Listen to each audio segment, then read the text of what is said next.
Jay here from Stretford, Paddock. This is the watch-along for the Aston Villa game. United going to Villa Park in what has been dubbed a top 4 6-pointer. Joining me are two titans of the Manchester United fan base. I've got Ronaldo Brown with me. You all right? Yeah, I'm all right. How are you? Yeah, I'm good, man. I'm good. You look like almost surprised that this is happening then. Do you know what? I used to have this problem in school. As soon as you asked me that, Yeah. I had the image in my head again. It resurfaced of what you just showed him. All right. I tried not to laugh. And I just tried not to laugh. Like a delayed reaction. You think about something funny at the wrong time. The reaction was quite lukewarm, wasn't it, from Ronnie? Yeah, maybe it's because you're bald as well. Yeah, I've given him a little reminder. Because I was a bit unimpressed by his lack of effort towards it. He was just like... There was also an opinion on it that, you can't say. Definitely not now alive. Yeah. Anyway, let's moving swiftly on. Yeah. Ange, how are we doing? Angelina Kelly's with us, of course. Yeah, right. Bit of an habit, this, isn't it? Is this your channel now, or what? I know. Hey, don't see you for months and you're Don't rocking worry, up 2 in 3 days. I'll be hightailing it back to London. Yeah, so go on. You go back. Car's fixed, I'll be gone. Back down to that there, London. You what? You live in London? Yeah, I know. Did you not know? No, I didn't know that. I know. Keep my Shocking, fingers isn't funny, it? don't it? We were all together for the last Villa game, weren't we? Was it Boxing Day? Yes, because Joe went. Joe went to that game, didn't he? Does all right, Joe, when he goes to games. He doesn't go to loads, but he always seems to get good games when he goes. Unlike me, I've been to about 5 defeats this season, so I think the less I go, he's gone to the game? No, he went to the Villa game at Old Trafford. You always get a really good result when he goes to watch. When he went, right, my favourite Joe Smith story is, because obviously he does the watch-along most weeks, so he doesn't go that often, but sometimes he does, he still goes. So he said, like, a couple of seasons ago, he said, I'll pick a game, like one of the first few games. He said, do you mind if I pick one and I'll go? I said, you can go to as many games as you want. It's not fair that I go to the games and Macca goes and you don't. So he said, I'll just Newcastle at home. So I'll go to that one. I said, yeah, all right, yeah, fair enough. Anyway, what happened 2 days before the Newcastle game? We signed Cristiano Ronaldo. Yeah. Tickets for that were like rocking or shit. Everyone wanted him, and him and his dad had to. So he was buzzing. So yeah, he's done all right. I think he went to the Carabao Cup final as well. Anyway, I digress. Before we get to the team news, which is just out, we have got the Arsenal, or the West Ham Arsenal game, I should say. Arsenal winning 6-0, which has done wonders for their goal difference, if it actually does come down to that. Which it might. I was going to say, have a look at that. I'm just going to have a look because I've got a feeling, right? I think this is an up-to-date table. So their goal difference now is 31, which is level with City, and 1 behind Liverpool. So they've done well there to turn it, because they've obviously 6. And they could get a few more. If I was Mikel Arteta, and I'd be saying, go on, turn the screw. He's already took a few players off as well. I know, he should go for it, because they could end the day with a better goal difference than City and go above them in the table, which would be amazing, because if they get one more goal now, they will actually go above City, although City have a game in hand. Arsenal's still 2 points behind Liverpool, but they won that game against them at the Emirates that you felt they had to win. So they're doing all right. What about points? Why is it? They're on 52 after today. City are on 52 and Liverpool are on 54. City have a game in hand though on Liverpool, so City can go above. Well, City can go. I'm trying to figure out the reason why, if the goal difference is a joint, what makes City still above Arsenal? Is it because goals conceded? They've conceded less as well. City have scored 3 more goals than Arsenal and conceded 3 more as well. So that's where the level. In terms of actual goal difference. So when you match goal difference, what does anyone know? Like when you actually match goal difference with the team? It's goal scored, isn't it? Goal scored. Yeah. It's the team that scored the most goal. There was a scenario, right, and I'll get to comments in a minute, where in 2012, when we drew the league with City, as Steve always says, and he's right, there was a scenario where if we'd have beat Swansea, I think we had, right, it was proper mad, but if we'd have beat Swansea like 6-0, and City had have won their other game 2-1 or something, we could have ended up having to play a playoff where there would have been a playoff scenario. There was a way it worked out. I can't remember. It was very complicated and unlikely, obviously. But there is a situation where you can end up playing first and second place in a game at Wembley. In other sports, they have like different ways of working out. Because then I thought, what was the head-to-head in that? In that season, City had a head-to-head that was ridiculously better than ours because they beat us 6-1 at Old Trafford. But I don't think that came into it. Nah, because I thought, what if he's both... Was it 1-1? The head-to-head was like you won and they won. I think there is a scenario where if you level on points, level on goal difference. I don't think head-to-head came into it, but maybe it does. Because if head-to-head, but if he's both drew and it was the exact same scoreline, and I think you have a playoff in the Premier League. Correct me. Get involved in the chat in the comments. Yeah. This was 12 years ago, so I might be wrong. They might it might have changed, now, but I know there was a scenario where that could happen. They probably then work out. It'd be a harsh way to lose, but like strength of victories. So it'd work out like all the results against a better team. I don't know. I think there'd have to be. I think it might even still be a playoff scenario. Robbie Symington says, "Where's Joe?" I think he's took some time off for is it the Super Bowl? Yeah. Tonight. Yeah. So he took today and tomorrow off because he's half American, isn't he, to be fair to him. So he's got a right to watch his national sport. I'm a bigger NFL fan than he is, and I'm also the day off. Well, Take that up with him then. Yeah, take that up with Joe. Is he playing that? If it's a contest, you can tell him that. I mean, if you're a bigger fan but he's half American, who wins in that argument? Does he not get brownie points because it's like his national levels heritage? off. All right, so yeah, but he's taking some time off for that. But he'll be back on Tuesday, so don't panic if you're missing your Joe Smith fix. We've got the team. Have we got the team? There we go. It's I think that's the team that Joe predicted. To be fair, I went a bit off piste with putting Amrabat in there, which I thought was a bit far fetched, but I wanted to mix it up a little bit. Yeah. So we'll go through it. Got Andre Onana in goal from left to right. Got left back Luke Shaw, Rafael Varane at centre back. Maguire is centre back partner coming in for Lisandro Martinez, who's obviously out for a couple of months. Diogo Dalot at right back. You've got Kobe Mainoo and Casemiro and Bruno Fernandes as your midfield three. And then you've got Marcus on the left, Rasmus Hojlund in the middle, and Alejandro Garnacho on the right-hand side. Pretty strong team, that. On the bench, I'll go through the bench quickly. You've got Bayandé as your sub-goalie. You've got Evans, Lindelof, Amad Diallo, Amrabat Eriksson, Forson, McTominay, and Anthony. So not a bad bench, just a little bit lightweight in terms of strikers there. We haven't really got any strikers, have we? I know players can play in that position, but it's not really suited to them. Ronnie, I'll start with you. Initial thoughts, is that what you were expecting? That's what I was expecting. That's the strongest lineup that we could probably field at the moment. Mm-hmm. Garnacho's been in a good run of form. So has Hojlund. Hojlund's goals and assists and his goal contributions the last 4 games has been top. Mainoo getting those games week in, week out now as well. And I think that's going to bode well for him because I know that he's been managed. He's a young boy. Yeah. Coming to very intense games in the Premier League, and Ten Hag was saying he doesn't want to burn him out too quickly. Really? But I think because of how well he's been performing, how much better of a team we look, especially with the balance now that you get with Casemiro and Mainoo and Fernandes ahead of him, I think we can't even afford to really rest him and drop him at this moment in time, especially when we don't really have that much midweek football for the rest of the season because we're out of Europe. So and every game's going to basically almost be a cup final now if we want to get into top 4. But that's a very strong lineup, and it's a lineup that I expect should get a result. And do you agree? Do you disagree with either any of those comments? No, completely agree. It's what I expected as well. And yeah, we can't, at the end of the day, we can't afford to be resting our best players. So yeah, the names that I would expect to see there. I'm glad that Mainoo is starting. I think I understand the whole burnout thing, but like I say, we've got to be playing our best people. We can't afford to be dropping points. So yeah, happy with it. What I'd agree. expect. Do you feel this is a 6-pointer for top 4? I can go through the table, and I will get to the Villa team in a minute. Just to give you a bit of context, United are in 6th. We're 8 points behind Aston Villa. They've got a goal difference of plus 19, ours is -1. So that's like an extra point, basically. I can't see us turning that one around. And then Spurs are, on 47 points. So they're 9 points above us, but we've played a game less than them. So we've got a game in hand on them. Do you feel like we have to get a win to get top 4 today, or do you think that we could still lose or draw and make the top 4? I mean, there's still quite a few games, and we've seen stranger things happen. We have seen. You would expect, if you're looking at 2 teams to maybe drop off in form, Spurs is one of them that's 100% up there that you would expect. Normally, looking at seasons gone by. Yeah. But they have been playing well. They do. They've got a good manager. They've got. They're playing good football. So, Aston Villa, you would expect, just because they've not.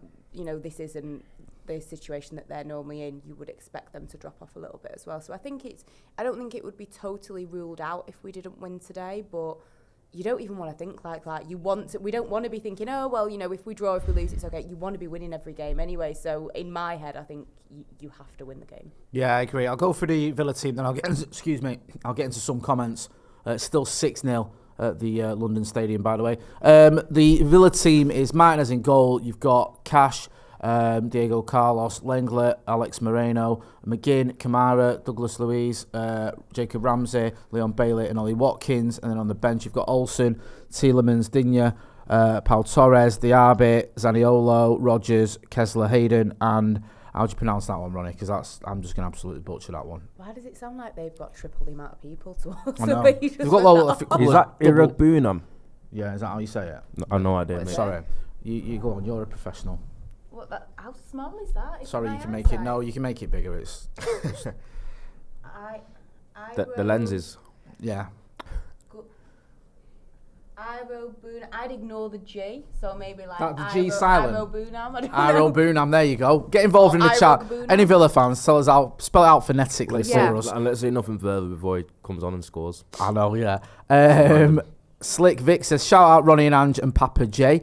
Slick Vic also says, love from Montreal. Adam Kenny says, Wan-Bissaka is out of favour. Is this his last season with us? He's injured, isn't he, Wan-Bissaka? He has been injured. We checked that the last time. Yeah, I think he has got an injury. Navoma says, Joe's mum is American. That's true. So he's half American, like I said.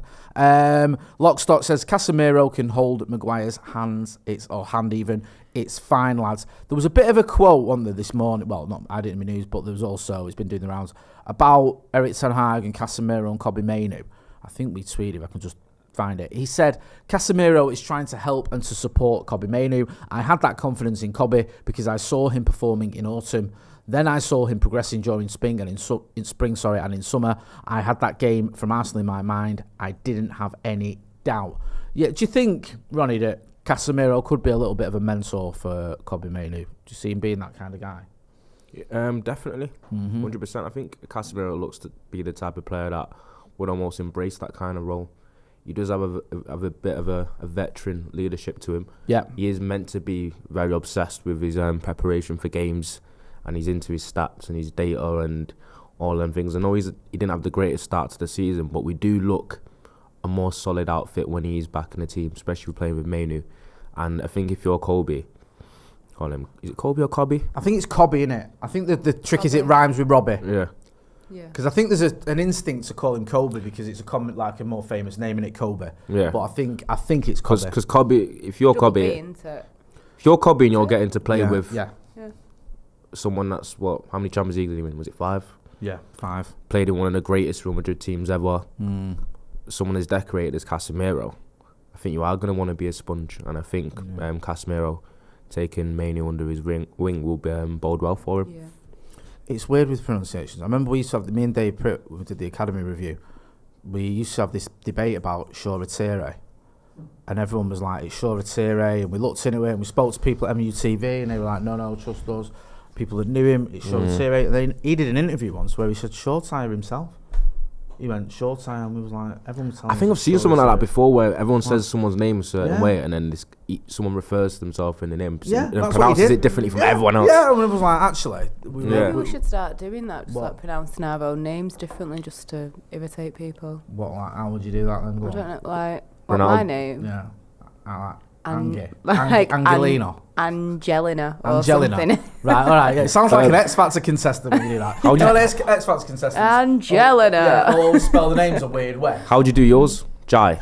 Jai, yeah. Yeah, Jai. Yeah, like if I was on the X Factor, my name would be spelled Jai. Yeah. That's how they do things like that, don't they? Oh, yeah. And my one would be Ronaldo. Yeah, let us know in the comments what you think about that team. Let us know. But give us your score predictions as well, man. David Ellingsworth says, Jay, say Amad Diallo. Like Andy Tate again, please. Yeah, I don't know. You know what? I did notice when you always do it. It's like I always say, I don't want me Saka. I don't know why. It's just, I love Amad Diallo's name. I think it's the perfect name for a man. Yeah, that's why I hope we keep him. Slick Vic, that's just the only reason. Nah, he's a good player, isn't he? Where do you stand, actually? Let's get into that. And just start with you. Where do you stand on this whole Diallo not getting minutes thing? Because he seems to have become... Yeah, I'll get your reaction in a minute as well, Rick, so I want to hear your take on it. But we've had this thing where, over the last however many years, but certainly the last 3 or 4 years, where the player that's not playing is the answer to our problems. So Donny van de Beek was the answer to our problems, despite the fact that when he did play, he didn't really do much. Yeah. Now it seems like Diallo has picked up the mantle from Van de Beek FC, where people are going, he's the guy, he's the one. It's just an easy thing to jump to, isn't it? I think. And plus, everyone doesn't like Andy. Well, most people don't like Andy. They don't think he's good enough. You would like to think, although the way things have been at Man United, but you would like to think that the people that are doing the jobs of coaches, of managing, of blah, blah, blah, they know what they're doing. You would like to think, and that they're picking the best people for the job. I think that everyone, he does deserve a chance, because it's like good, like moments of him on the pitch. Like, it's hard to really pick out like a lot of moments, really. It's not been the best for him. You can understand the frustration, but you would like to think that, is there a reason? I'm not trying to say, he's not doing what he should be doing in training or anything, but there must be a reason for this. Do you know what I mean? So, I can see why people would want to see him playing, but at the same time, Garnacho, since Anthony's been dropped a little bit, we've seen him filling in and he's been doing quite well. I don't think that he equals the answer to our prayers, but I can get why people would want to maybe see him more. Yeah, and he's an exciting player, and he's a player that... It's just very easy to say, like, he's got to be the answer because, Do you remember, me and you talked about this the day when we played Arsenal, and people were saying, we've got to beat off Arsenal. People were saying Amrabat, when he comes in, he's going to be the answer to our problems. Yeah. Remember? What's the terminology? Sure, that was me and you chatting about to describe that? Like, it's always... It's not recency bias. Is it like saviour syndrome or something? Saviour syndrome sounds right. If it's it not, sounds right. Probably I'd hate it, it if it's not the case. See if that's what it is. Yeah, go on, Angie's going to do the research. I think saviour syndrome seems like, that's mental, that, isn't it? Because we're looking at London Stadium, and it is literally like 4/5 empty with 10 minutes to go. And did you see at half time all the West Ham fans leaving? Yeah. Oh, there were so many as well. Oh my God, the pictures. Right. Because it's United as well. We feel like we have needed saving for the past 10 years. It does feel like we've always got a bit of that. It's always a player that's going to come in, that's going to fix everything. It's always a player that's not starting, that's going to improve everything. And I think it's always it's out of desperation in it sometimes. But I think when you're seeing the same issues time and time again, and you're seeing these underperformances and these underwhelming performances from certain players, it's easy for that to creep in anyway, because you're thinking maybe this player that isn't playing can offer something different, because what's happening now isn't working. Yeah, I've been surprised that Ahmad's not even been able to get little cameos at the end of the game. He played, was it the 45 against Forest, was it? Where he did, was it 45 or whatever it was against Nottingham Forest, where he did okay. But he's been bringing on like Forson ahead of him though instead. I know. And people are saying it, is it just because Forson's not signing a new contract and they're kind of trying to butter him up with a few minutes? Do you remember though, last year, people were questioning why Kobe Mainoo was getting in the squad ahead of Zidane Iqbal and Charlie Savage. People were saying, why is he getting minutes? Nah, I don't know, man. I think we've seen enough of Forson though. We saw a lot of him in pre-season, and even people that watch the academy quite often said they don't see him as someone that's going to be like really first team caliber like that. And I didn't really. Do you really think he'd do that though? Put him in the team just because he's not signed? He might, because it's just it's what gaffers are like. Probably Ten Hag sees something in him clearly. Right. Do you know what I mean? That other people don't. I mean, it's a dodgy hill to die on. No disrespect to the kid, but Ten Hag. Do you mean he starts Anthony all the time? Well, not anymore. No, that's another one. I think that could end up doing for him. I really do. I think if it doesn't work out at Ten Hag, there's going to be a few things you look back on. You go, those were one of the nails in your coffin. And I think the Anthony signing will be one of them. Yeah. I think again, if it doesn't work out, obviously the Martinez injuries will be another one. Yeah. I think we'll look back and go, had Martinez stayed fit, he might have, kept his job. Those are the two ones that sort of stand out the most for me. Maybe there'll be a couple of other ones as well. But let me know what you think. Anyway, Gary Greeley says it's Hargreaves syndrome. Owen Hargreaves. To be honest with you, Owen Hargreaves was the one. Saviour complex. But saviour complex is more the person thinking that they a complex is more like you think you're the man. The way that it's defined, they make it sound like it's a really awful thing, but it's not, because it said a person with a saviour complex will often experience empathic episodes and commit to impulsive decisions such as volunteering, donating or advocating for a cause. They've worded that like it's a terrible thing to have that impulsive decision. I think I'm a bit like that, No, I know you're going to laugh at me. It's people that think they're a superhero. I don't think I'm a superhero, but I'm a sucker for those charity people that knock on your door. Like, my direct debits are a joke. because like, I've only got 3 Yeah, kids but to then feed. didn't you sit on here and talk about how you stopped little sponsoring Femi? little Femi, Little Femi. in Africa, yeah. But that was their fault because I sponsored it. You weren't sponsoring Femi, by the way. And So, they- like, that's all I'm going to tell you. Well, I know, but they, sponsor a kid and all the rest of it, and then they. We're sponsoring someone that works at the charity. Well, not anymore. Not when they sent me a picture of Femi in an Arsenal top. That direct debit soon got cancelled, so don't worry about that. But other than Apart that, from Femi. I Battersea Dogs Home, the smile people, the ones with the. No, I'm not taking the mick out of these No, poor I know kids. you're not. I It's saw just- it on the telly. Yeah. I was like, The that's cleft horrendous. palate. Cleft palates, thank you. The ones with the eyes, where they got problems with their eyes, that was another So one. you're on here saying you saw Femi in an Arsenal kit and was Yeah. like, yeah, all right, you can starve. I didn't say you can starve. I'd Just sponsored him someone for else, about a year, so I did more than most people. An Arsenal did. fan should sponsor him. That's what you not got any said. Arsenal fans with any dough. And I didn't even have money. I was a student at the time, I think. Oh no, not long after I was freelancing. Sorry, so, yeah, I was freelancing. So there's those. Sue Ryder, the charity Charity they shop. had me at the door. Yeah, they came back the other day, and I had to say, "No, I'm already sponsoring you."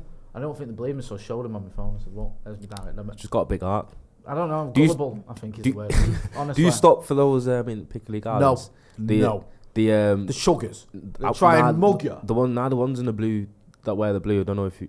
To be fair, you live in London, don't you? So You don't know about Oh, this monkey. no. So- You've sold your souls. Nah, Nah, but yeah. what- Cockneys. when you walk through town, it's just these same, and they have them like stationed all throughout town basically, Yeah. and you'll say no to one, and then you walk about 50 meters, and there's 2 more, and they just stop you aggressively. Like, Yeah, I know you're busy. Yeah. And what's annoying about these people though, I know it's the work and then it's a job or whatever, but they make it proper seem like you're a knob for not stopping. I know. Do you know what I mean? Yeah. You could be Well, like he proper. wouldn't know because he always stops. No, I don't. You could be scooting. I don't, it's weird, but when they come to my door, I always feel a bit sorry for them. And I'm like, all right, I'll listen to you. I've got time, whatever. When I get stopped in, like, Market Street's bad for it, isn't it? Yeah, There's a Market few Street. down You there. can't even go down Market Street, Like, can they you? always, and like you say, I always think they've got a bit of attitude as well. Like, because no, obviously don't care about starving kids. Oh, fuck off. Now they just make it out You've like got 3 kids at home to feed, do you know what I kids mean? at home that are starving. I mean, no, they're not starving. they almost make it out like you're entitled to stop. Do you know what I mean? Yeah. That's my issue. I'm not. That doesn't really. bother You me. know, when they try and compliment you to reel you in, Well, that's you- another we one don't- where I'm me and just Ronnie don't get like, that. I don't get no. them compliments. That must be Me and just Ronnie like, getting No, they're like, oh, lads, that's such looking a good nice. today. No, they'll be like, oh, that's a really nice coat. I'll be like, it's, trying to make you feel like, it looks must like have an cost you a expensive, fair bit. Hey? You Do you know what I wouldn't mean? cost you that much? Yeah. Donating £1 a month. Yeah, Like, that's right, they always word it as well, like, just 50p a day, just a packet of crisps a day. You know what? I will say, a pound. I did have one positive experience where I was walking through London Bridge Station and somebody stopped me about donating to prostate cancer charity. Right. And I was chatting to the guy and everything, and I was explaining certain people in my family have suffered with it, and I have done like charity events and blah blah blah, and which I actually have done. Right. And I was like, I feel like I've not to be thing, but like I've done my bit before, Yeah, like, you know what I and mean. he let me off. He was let like, you off? yeah, you're all right. You can keep going. not You your don't have probation to pay us officer. back. He let me off. That's how it felt. Hey, he didn't breach me. What? Like, That's literally how it felt. I was like, oh, thank goodness. When I realised what charity it was, I was like, oh, thank God. Like, I'm going to be all right, obviously. the Butterfly Biscuit Base says charity enforcement agents. The butterfly what? The buttery, sorry, the buttery, not butterfly. I can't The even charity enforcement agents. read. Charity That's what they're enforcement like, agents. Yep. Was Linville B says, The I CA. once switched to Vodafone because O2 was sponsoring Arsenal. Vodafone isn't Good cheap. shout. Steve Cunard said, talk about the game FFS. No, we won't talk about Game's Steve. not on yet. I know. Gary Greeley says, Jay, if you get an email from a Nigerian prince, just ignore it, mate. Don't worry about that. Jay's Anti-Chafing says, I can personally confirm that Jay does his bit for the elderly in our area. Thanks for that. Talking about this game, Ronnie, like you said, basically, you think it's one of those where we've got to get a result today because Yeah, definitely. anything Against less Villa, than we're that is- basically in a top 4 race with them. I know they've been a lot more inconsistent over the past 10 games, but they're still a dangerous side of a lot of good players. And they played awfully against us when we beat them 3-2. We still only scraped them 3-2 and they scored from set pieces, and that was one of their like more poorer performances in recent times. They've just come off a loss against. I know they beat Sheffield United, but they had quite a bad loss against Chelsea, didn't they, as well? 3-1. Yeah, they've had a couple. Newcastle and Chelsea have both beaten at Villa Park, I think, recently. Yeah, so they've slightly come off the boil a little bit, but I think they're the type of team know that if they're firing and they're on it, they could cause us a lot of problems, because we've not been the greatest defensively, and even when we've had clean sheets, we've given away a lot of chances. I was looking at the expected. I know not everyone's into the XG, but have you seen the expected points charts where they kind of factor in your XG created alongside your XG conceded, and where you should probably match up in terms of performances? And United are actually apparently quite fortunate to even be as high as we are. So we need to be careful, because I'm just worrying about giving the likes of Watkins and Bailey opportunities, even they've got Diallo off the bench. And I think we're going to need multiple goals to win this, because I'm not sure we're going to get a clean sheet against them. Ange, who's the players that you worry about? Is it Ollie Watkins, Leon Bailey, those players that he's mentioned? Do you think they're the key to stopping Villa? Those would be the first two names that come into my head. Yeah. Definitely. Yeah, I think those two names are the... Sorry, I'm going to sneeze. It's all right. Bless you. Thank you. I do feel like... Go on, finish your point. No. Yeah, those are the two names that stand out to me. And like Ronnie said, I'm not too sure about us being able to keep a clean sheet. So I think the goals are going to be very, very important for us today. Yeah, I feel like looking at their midfield and our midfield, I feel like we can definitely win the midfield battle. We've got a strong midfield, 100%. But their midfield's pretty strong as well, though. It is strong, but I think ours is stronger. I would put ours up against theirs. I think I watched I think it was the Chelsea game. John McGinn's been really good lately. I've been seen him a few times where he's been a bit up and down. There was one game at Old Trafford where I didn't think much of him, but when I've watched him recently, he's been playing really well. And obviously he's the captain and he's like the big influence on that team. But it's a weird one with Villa, because I think when they went on that run under Emery, it wasn't like you look at them team on paper and you go, oh, they've got loads of great players. They've got good players, but they were just smashing it. It was a little bit like when Ollie took over from us. They just got went on this run, and even this season they obviously went on that mad home run, didn't they? Where they didn't drop points at home for ages. But then, like you say, they have had a little bit of a wobble, and I think that if you get at him, I think we can beat him. I just worry, because our record away from home against the top teams, would this be it? If we won today at Villa, would this be the first time we've beaten a team in the top 7 or 8 away from home under Ten Hag? Yeah, it definitely would feel like it. Yeah. It's been well known our struggles against top sides. We've not beaten a top 8 team away from home. I don't think we have, and I think it's, under Erik Ten Hag. I think the actual. I think the results have been quite poor in terms of the goals we've scored and the goals we've conceded, and it's not even just been like we've scraped losses. Yeah. We've just not been close to really beating top sides away from home. And today's a day that, against a Villa side that are above us, for us to make a statement. We did it at home, and we need to make sure that we do it today, because too often what's happened with United is we get on a little bit of a run of form, and then we get kind of lured in by the whole... Tie on the telly, hey? Lured in by the headphones. It's just like, he's not an act that, is he? He's genuinely like that, isn't he? Yeah, he's not an act. False dawn is what I'm getting at. And I don't want it to be one where we have this thing where we take a few steps forward and then we take a huge, massive step back. And I want today to be a day where we kind of carry on winning and we can get some level of consistency, because I think the worst thing that can happen for a club or under a manager or a team is to have those spells of where it's too many peaks and troughs, because you don't really know whether you're coming or going.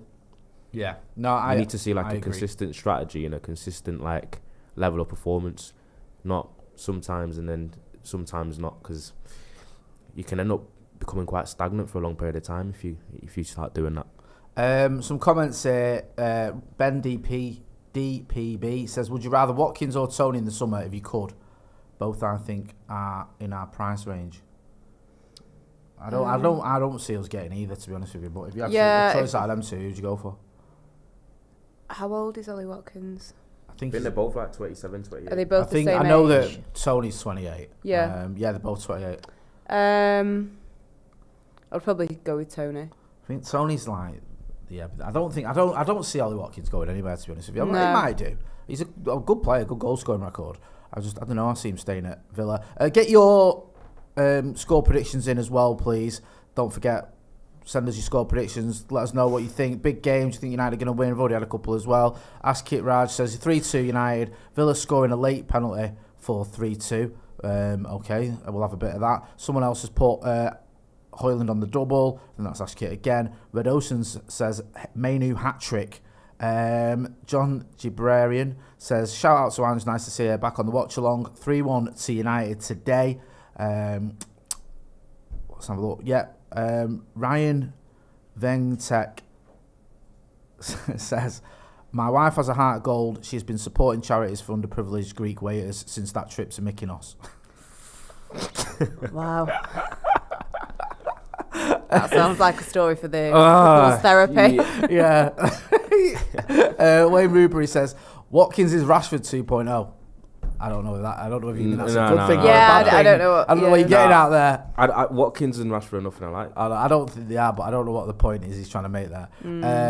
Ben DPB says 2-2 McTominay equalizer. Tyson Barnett says, I see a 5-3 Hojlund and Garnacho double. If we've not mentioned it already as well, Arsenal finished 6-0 at West Ham. Moyes isn't really liked at West Ham, is he?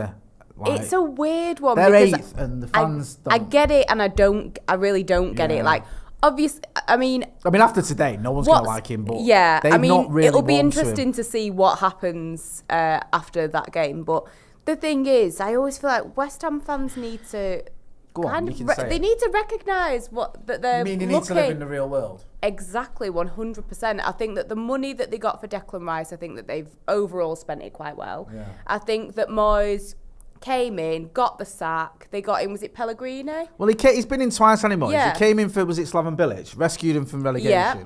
Then they got rid of him. Pellegrini comes in. That was an absolute shit show. And then they've brought him in again. He's won them silverware. First manager for 44 years to do that, by the way. They're in the top 10. They've got good players. Yeah.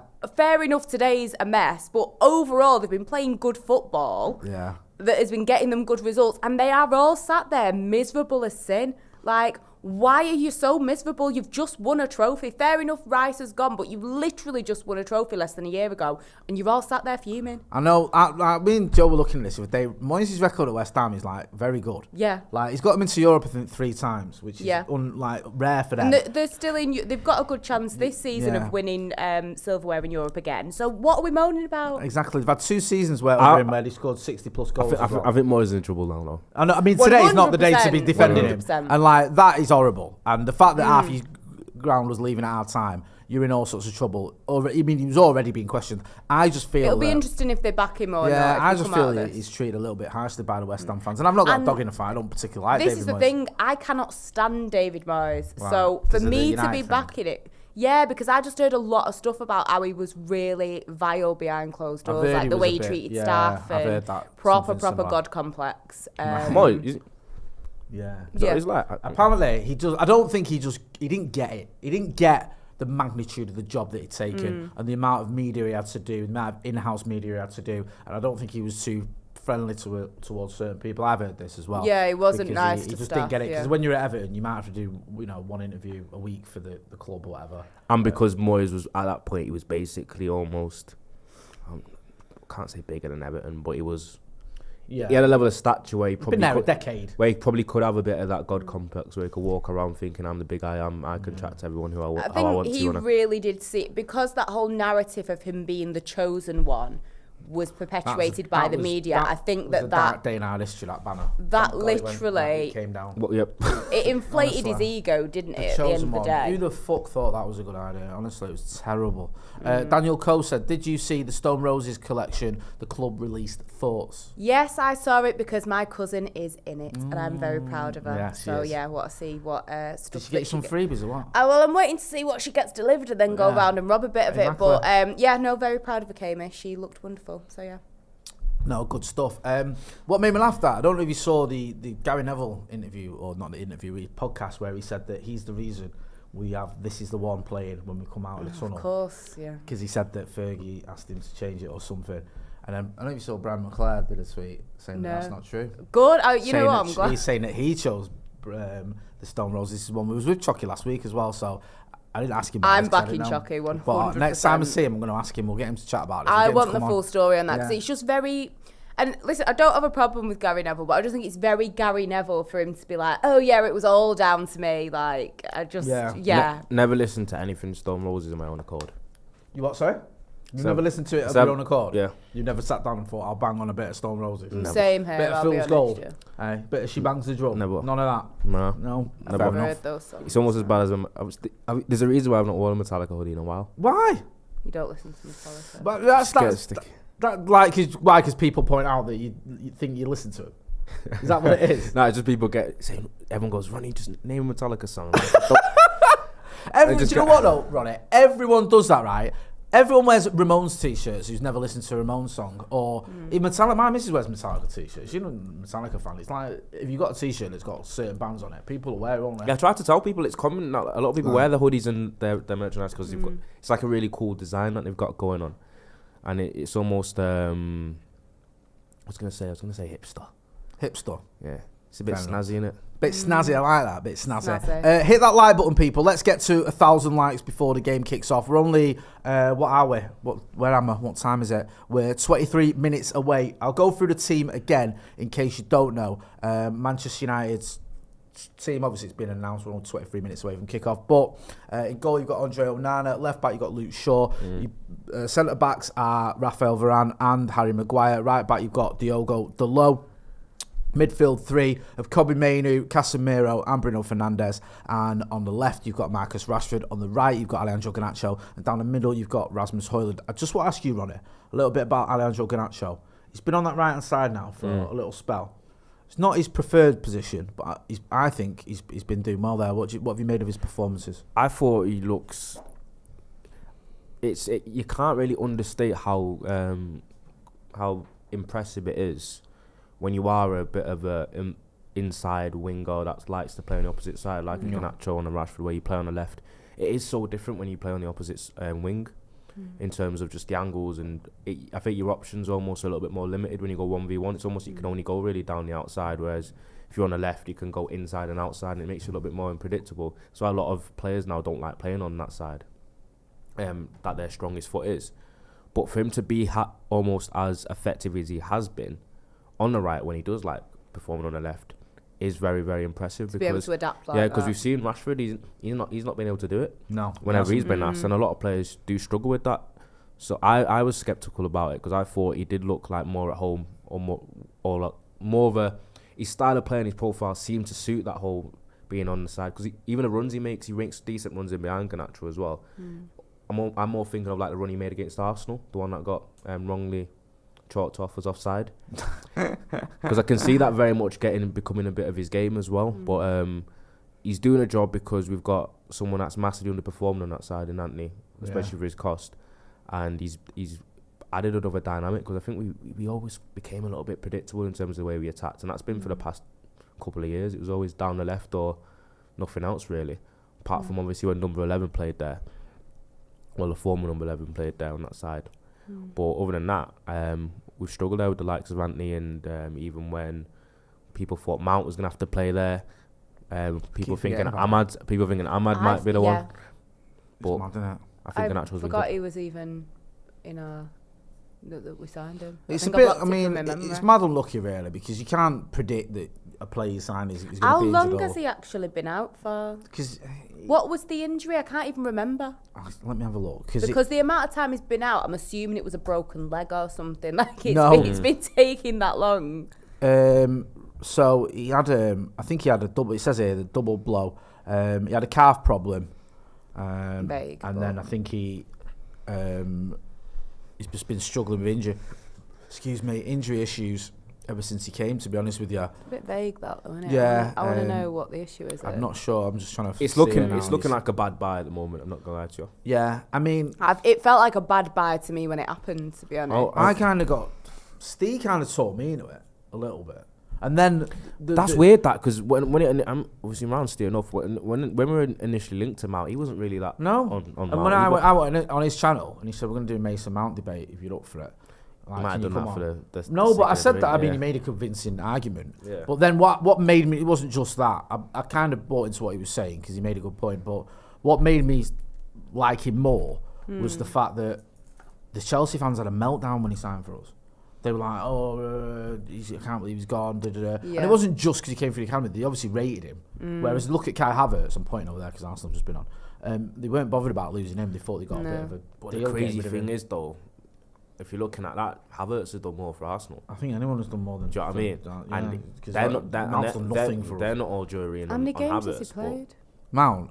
Yeah. 5 or something. And the frustrating thing about it is the fact that I felt like we overpaid with someone that was going into last year of his contract. Yeah. We massively overpaid. And then when he has played 12. Sorry, he's played 12 12? games. Yeah. yeah, Oh played- my God. He's played 2 I in the didn't league. even realise Cup, it was two- 12. 2 in Europe and 8 in the league. and since he's been here, he's done absolutely nothing of note, even in those 12 games. No, it's been so far. It has been a bit of a disastrous. And now move. he doesn't even fit into our strongest 11. It's just it's weird. It felt like a bit of a weird one, especially when we had obviously issues elsewhere on the pitch. Like we needed another striker. I know we brought in Rasmus Hojlund, but you could tell we needed another striker, and we could have done with just basically you can pick a position really, can't you? Almost any position we need another option in. That didn't feel like it was top of our priority list. No, it didn't at all. But listen, if he comes good, people look back at it and go, okay, we were right to get him. It's just so far, it hasn't been good at all. Jay Sandoval says, yo, Cobby, so good in it. Daniel Berry says, the Mount signing is our Havertz. Ryan Milligan says, could have got Mount for free in the summer. Anil Pohith says, bye-bye, central defender. Vineeth VS says, McTominay is our top scorer. Is he our top scorer, Scott McTominay? Not overall. Not in all comps, surely. I think is it just in the Premier League? Because Hojlund's surely the top scorer. Yeah, now. I think Hojlund's got 10 goals now. 10 goals now. But I think McTominay might still be our top scorer in the Premier League. I think has he got like 7 maybe, and I think the nearest one to him is maybe it's Hojlund with 5 or 4 or 5. I don't know actually. Let's have a look. Hojlund has 4 now. Did you get 4 or 5? I think it's 5 just now. Premier League. Yeah, I think Scott McTominay with 6. with 6. Right, Jesus Christ. Hojlund's got 5. Hojlund, Garnacho's on 5. Marcus. Rashford's on 5. Hojlund's on 4. Fernandes on 3. So yeah, I mean that's not great. That's the reason why our goal difference is -1 because we've just not been scoring. I mean, And conceding. Do you know what I mean? It's a bad combination when you concede in loads and not scoring any, and that's kind of where United are at this minute. But the time to turn that around is today at Villa Park. Get a win there, and top 4 still difficult, but it looks a lot more achievable than if we don't get a win today, obviously. Let us know what you think in the comments. Let us know what you think about the starting 11. Let us know what you think about that Villa team. You can see it on your screen there. Aston Villa, they've got a strong team. They are doing well in the league for a reason. Unai Emery's done very well there. Took over from Steven Gerrard and just absolutely smashed it, really. I mean, I was a bit surprised with you how well he did Unai Emery, or do you think he always had that in him? So were you kind of expecting it? No, I weren't too surprised because I think Gerrard was massively underperforming anyway with I agree with that one. the talent that they have at the club. And if you look at Villa's team now, they've got a lot of talent and a lot of ability. And Unai Emery's come in, he's played a very distinct, almost brave style, and it has worked. Sometimes what happens is you carry on playing that way, and then over the course of the season, teams start to figure out ways to almost counteract it. And I think they're maybe going through a bit of that spell now. And then you got Unai Emery, who the sign of a good manager is if you can really adjust to that, and maybe he might adjust a little bit, tweak a few things. But to have Villa where they are right now, and how well they've performed during the season, even some of the results that they've had, has been impressive. But Unai Emery is a manager with quite a lot of pedigree, and it's not too big of a surprise that he's done better than Steven Gerrard anyway. Was it? I can't remember who was saying it, that it's a shame that Gerrard wasn't good, at least for a little bit, because they could have then had him as Klopp's replacement, and then it all would have gone to absolute shit. That would have been good. No, I totally agree. I think that the players that Gerrard did bring in some good players, I'll give him that. And they just needed the right person to. Sorry, Ethan. Was I half speaking? Sorry, come back and redo it if I look like there's something wrong with me. Oh, thank you. But yeah, no, I think the players that came in were, on paper, they were good. You know, Gerrard just wasn't getting the best out of them. And I think somebody like Emery, did we expect them to be where they are at the minute? No, I don't think anyone did. But for them to be, a massive improvement compared to when Gerrard was there, I expected that. Yeah, Gerrard was just a bit of a disaster, really, wasn't he? As a manager, It was did a all right. terrible appointment. Yeah, really. to be fair, like he went to And Rangers. he's and I struggling in fucking Saudi, loved it. isn't he? Yeah, I loved it as well. Yeah, he sold his soul there, hasn't he? He's struggling in Saudi, isn't he? Hey, producer Ollie there giving us daggers. Listen, Ollie, I wanted Gerrard to succeed. Can we see how he's doing? Because I feel like he has really been struggling in Saudi. I've always Steven got Gerrard. time for a bit of Steven Gerrard Slander. slander. What's I don't even Sheldon Just Freud? use Steve, man. Yes, Steve makes me laugh. Steve just about puts him What, in top 70 Premier League players of all time. He actually does. Like you start off with these conversations. Oh yeah, he's Oh, struggling. is it? Is it Al Etifak? Is that Ronaldo's? No. No. And mine? Oh, who's that Al Etifak? Oh, is that though? That's where Jordan Henderson's just left, Yeah. isn't it? Yeah. So he's played as manager. He's had 21 games and he's won 7, drawn 7, and lost 7. Oh dear. So that's terrible. Consistent. Very consistent, just not very good. So yeah, he is struggling, and it couldn't happen to a nice person. I know Steve's like not having it that he's remotely in the top sort of 20 Premier League. If Steve was doing a top 50 Premier League players of all time, yeah, you'd have John, In all positions. in all positions. Yeah. You'd have John Terry 50 and Steven Gerrard 49. he would. I remember once, right, we was on a watch along, and we were listing like centre backs that were better than John Terry, right? And I'd said like Rio, Vidic, Stam. And I'd put probably Gary Pallister as well. I thought he was very underrated. And I remember I left, I got up to go to the toilet. I came back and them two were still listing defenders that were better than John Terry. And they were like I'm here Lucas for that. Radebe, Yeah. Ledley King, Sol Titus- Campbell. Titus they were Bramall. getting into like silly territory. Do you know what I Yeah. mean? Like, it I'm was here getting for that. down to the 100%, yeah. Mikel Silvestris of the world. No disrespect to the kid, but yeah, they were just not having John Terry at all. And Steve does it with Gerrard. He said Wes Brown as well. Yeah, no, I'd have Wes Brown. Yeah. Wes Brown, probably one of the most naturally gifted defenders ever. Just injuries, isn't it? But it's the same with Gerrard, and I remember Steve sort of was getting a bit of stick from Liverpool fans because he said Michael Carrick was better than him. But I get what he was arguing as well. He was saying like if you wanted someone in that role, you'd have Michael Carrick, and I get that. But Ollie Watkins has got 50 Premier League goals. no, very nice. He'll Hopefully, it take stays at 50. over. I think Gabby Agbonlahor got a record with Villa. Their top is he their top goal scorer? What? Gabriel Bonlahor? Shut up. Really? Or top Premier League? Nah, but obviously I get the Gabby Agbonlahor like. He has some records. I get the Gabby Agbonlahor like slander Yeah. and disrespect that he got, but people talk. I thought people are making out it was a bit of a worse player than he actually was. I just don't think. I didn't think he'd be like a record breaker for him. But he wasn't. He's He not. defo has a record with them. Agbonlahor was never amazing, but he's not as. What have we got here? Is he Aston Villa's top? Yeah, he is. 73 goals. Like he's he's got, not Premier like League goals. he wasn't like a world beater or anything, Yeah. Gabby Agbonlahor, but he was better than people make out. But obviously because he's gone into the Yeah. world of media and he's been almost. But he brought it on himself with his ridiculous He's been annoying. statements. I think people are doing like being a Yeah. bit revisionist and trying to like make him seem like he was basically some bottom feeder championship striker. He wasn't. Nah, if you look at his record here, 87 goals in 401 games. So it's okay. Do you know what I mean? It's not like he's in the Premier League for 1, 2, 3, 4, Is that 5, in- 6, 7, 8, 9, 10, 11, 12. 12 seasons in the Premier League. And he had some seasons where he hit, there was 3 seasons Hitting in the double Premier League where figures. he hit double figures. Yeah, he's So he's all right. Just an average, all right. Yeah. Striker. And I think did he get something? He's got 3 England caps. So Yeah. that's about right, isn't it? Yeah. But then he comes out with stupidness. Like Vidic was terrible or whatever. Vidic weren't all that, and then you look at his record against Vidic and you say, "What are you saying that for?" When you kept getting beat off him, Yeah. and Vidic won the lot. Oh, Do in you know terms what I mean? of what, like, how many games they've won? Yeah, well, he said that Vidic is one of the most overrated defender Yeah. ever, or one of the most overrated. And that Premier he League- didn't really struggle playing against him. Yeah, or and then you something. look But at he his never record. scored. I know he did score. I think he scored like 3 goals against United in 20 odd games, Okay. and he won once in 22 games, I think. I would look at more goals scored. I won't look at one because obviously Yeah. United are a better team. But he didn't score many. You can't. He didn't score many. I think If I was if you look at his slandering a record, player, I wouldn't say, "Oh, that." well, that's what Gary Neville pointed out. He said he won once in 22 games against us, and he goes on like we were terrible. I never get that argument as well. Well, either argument, you want to look Yeah. at goals then. His goals because goal. I would look at one in 8 or whatever. I'll it is look against at us I'll is look a at goals. I'll be record to like, shout over if you're about. saying that Vidic is as bad as you, why did you only score 1 in 8? That's what I'd say. I wouldn't well, go. that's an argument you can make with him. I think yeah. his record, he might be 1 in 7 actually, but it's not good either way. Do you know what I mean? It's like the whole Torres and Vidic argument. People say Torres had him on toast. His record's 3 in 15.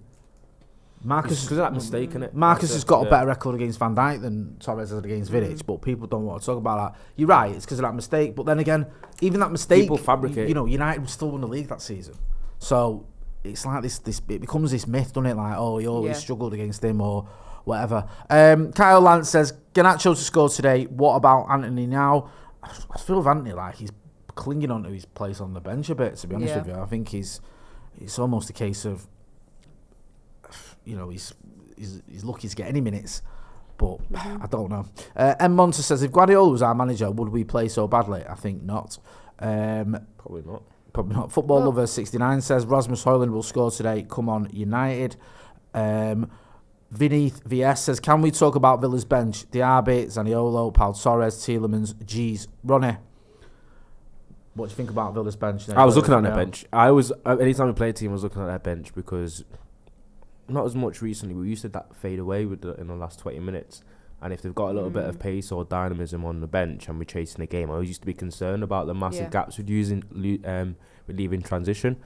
But their bench does look, even they've got the Middlesbrough kid that they've signed as well, Morgan Rogers, who's a decent player as well, on the bench. Diaby on the bench, Tielemans, Pau Torres, strong. Do you know what I mean? Yeah. We were linked with Pau Torres for ages, weren't we? I think have Aston Villa got like 70% of all the left-footed centre halves in the Premier League. They've got Tyrone Mings, Longley, Diego Carlos, and Pau Torres are all left-footed centre halves. I want someone to find out. Probably could only find out in Opta. Has a Premier League team ever had 4 left-footed centre halves in the same team, in the same squad? Obviously, you can't probably ever find that out, but that's insane to me. I was looking at the team, I was like, have they just got all? Because even the starting centre half pairings, Longley and Diego Carlos, they're both left-footed as well. Interesting. Oh, that's random, but that's just the sort of stuff that I clock on. That I'm like, no, it's interesting, isn't it? There's a big thing, wasn't there, with left-footed centre backs. Like, remember when there was all this talk that, was it Nathan Ake we were linked with? Was it the talk that Ollie wanted Nathan Ake? Was it Nathan Ake? I might be getting that wrong. Was it when he was at Bournemouth? So. And then there was all this big thing about Ten Hag wants a left-footed centre back at left centre back, obviously, and a right-footed one. And I think that it's become a bit more of a thing than it used to be. I think a few years ago, no one was really that fussed about it, but recently more people are making a big deal out of it. Sheet Game, who's been a member of the academy for 18 months, says, if a top coach was available, would you like Erik Ten Hag to be replaced? 2-0 Rashford is his score prediction. Ange, would you? Well, I mean, who we talk? You know, like a top manager. Who are we talking about? Jesus wept. Sorry, the record's just come up. Our away record at the top 9, we've drawn 2 and lost the rest. I mean, that's disgusting. Horrendous. Well, yeah, of course you would want. There's so many different things in that, because I am backing Ten Hag in that. Do I think that he should be, getting the sack and everything? Of course not. I think that we do need to have faith in him. But if there was somebody who was committed to managing Manchester United, wasn't just going for a payday, understood the assignment, was proven, had won Champions Leagues, Premier Leagues, whatever, then I was going to tweet then maybe, but it's all, well and good saying like, it depends who it is, and there's so many different things to it. Yeah, what about you, Ronnie? I don't know if I want to make that big of a statement on it. I don't know. It's because if somebody like, I don't know, somebody who's not employed, you take somebody like Zidane, who won, all those Champions Leagues with Real Madrid, did so well with Real Madrid. You could say one trick pony because he's only, been with them. But, if he wanted to come to United and he understood the assignment and was not going for the money, would you have someone like that? If we still, just peter towards the end of the season, I would definitely look at other options. You know what I mean, if I don't see a strong rest of the season where there's a level of consistency and you can actually see a structure of what we're doing, I would like to see a change, especially because something that factors into that is we've got Ineos now, and they're basically setting up their complete revamped regime, I would, if Ten Hag isn't showing that kind of level of a high ceiling and things aren't going too well, I would like to see them get the opportunity to employ their own managerial candidate if things don't end well for the rest of the season. Yeah. No, I'm kind of with you on the fact that I think we need a strong end to the season. I think Erik Ten Hag's in trouble. I think if the end of the season we finish like 8th or whatever, and it's just I don't see a way he keeps his job. No. But I don't know. What man. are your other options? I still want us to stick with him, man. I still feel like, and I said this when he first arrived. I said I think we'll have. There's going to a good chance we could have a really strong first season under him, and then a little bit of a lull. It happened with Fergie. We finished second in Fergie's first full season, and then his second season we finished about 13th. Do you know when people refer back to the whole Fergie thing? Yeah. I think the football now, is so different. What about Arteta then, as a better example, more recent, where he wins an FA Cup, then in his second season he finished 8th, then his season after that he finishes 8th. I think when you're doing, my point is, when you're changing a lot. I've mentioned this though before. I mentioned this before though. Like the constant referring to this whole Arteta thing comparison is because I mentioned before is the fact they finished 8th, but even at the time, something that almost saved him was what I kept talking about, and that was the optics of it. I think the optics for Ten Hag during times any struggle was going to be different from Arsenal at the time, because Arsenal were struggling anyway, so the same way we were.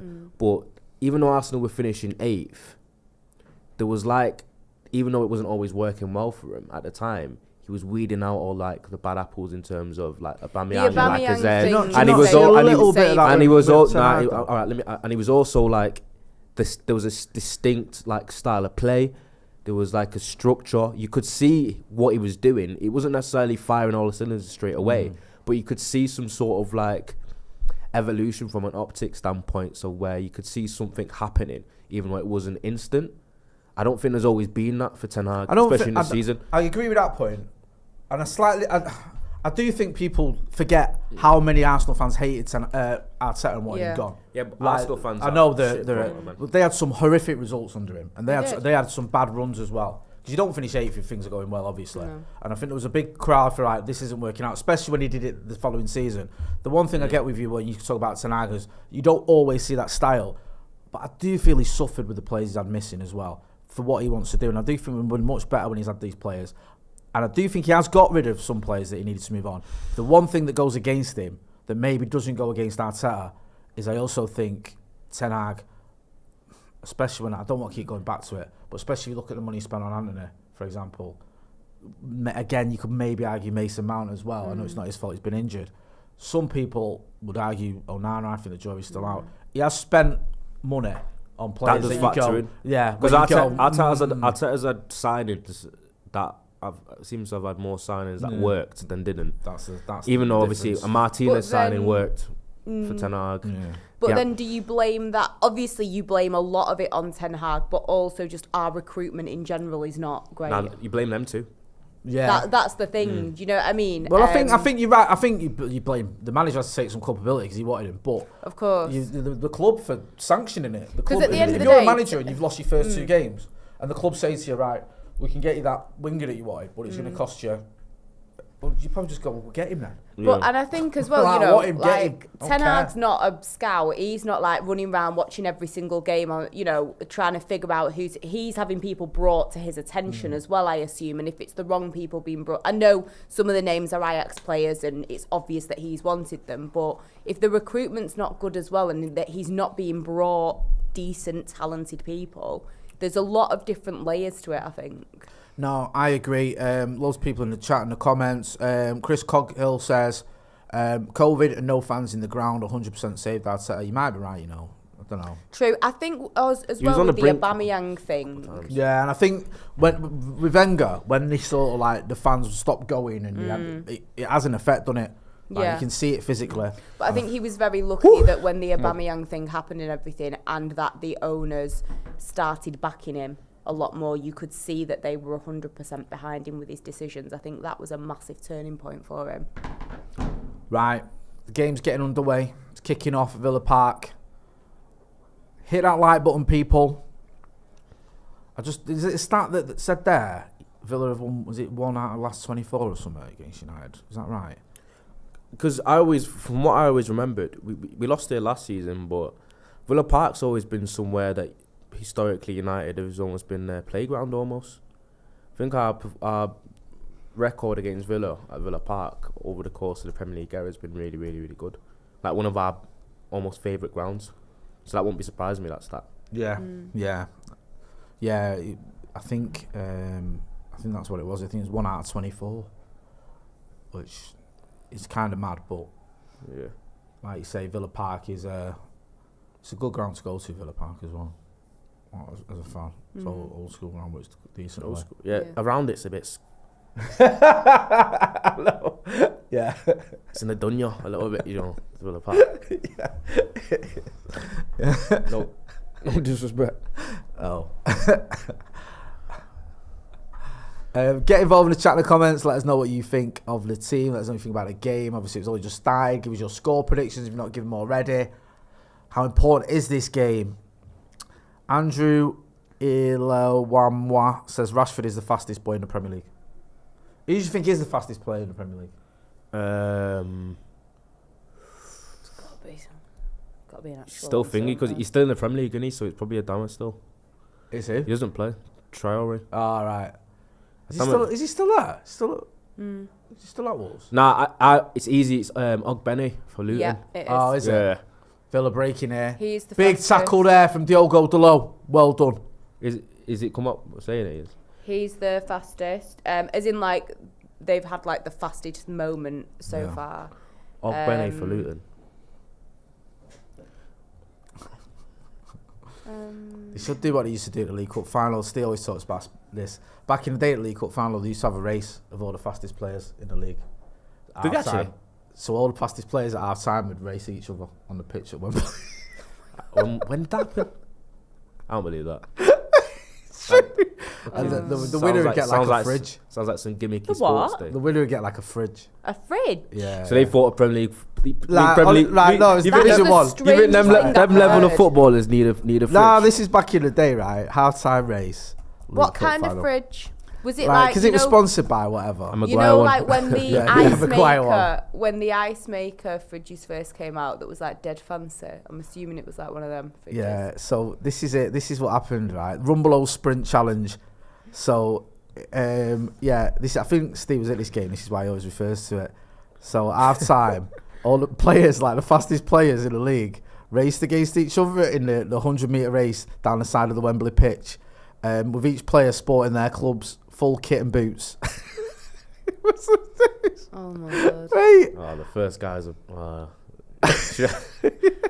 So Like, bro, I've got it's one of the man them. Yeah. As the.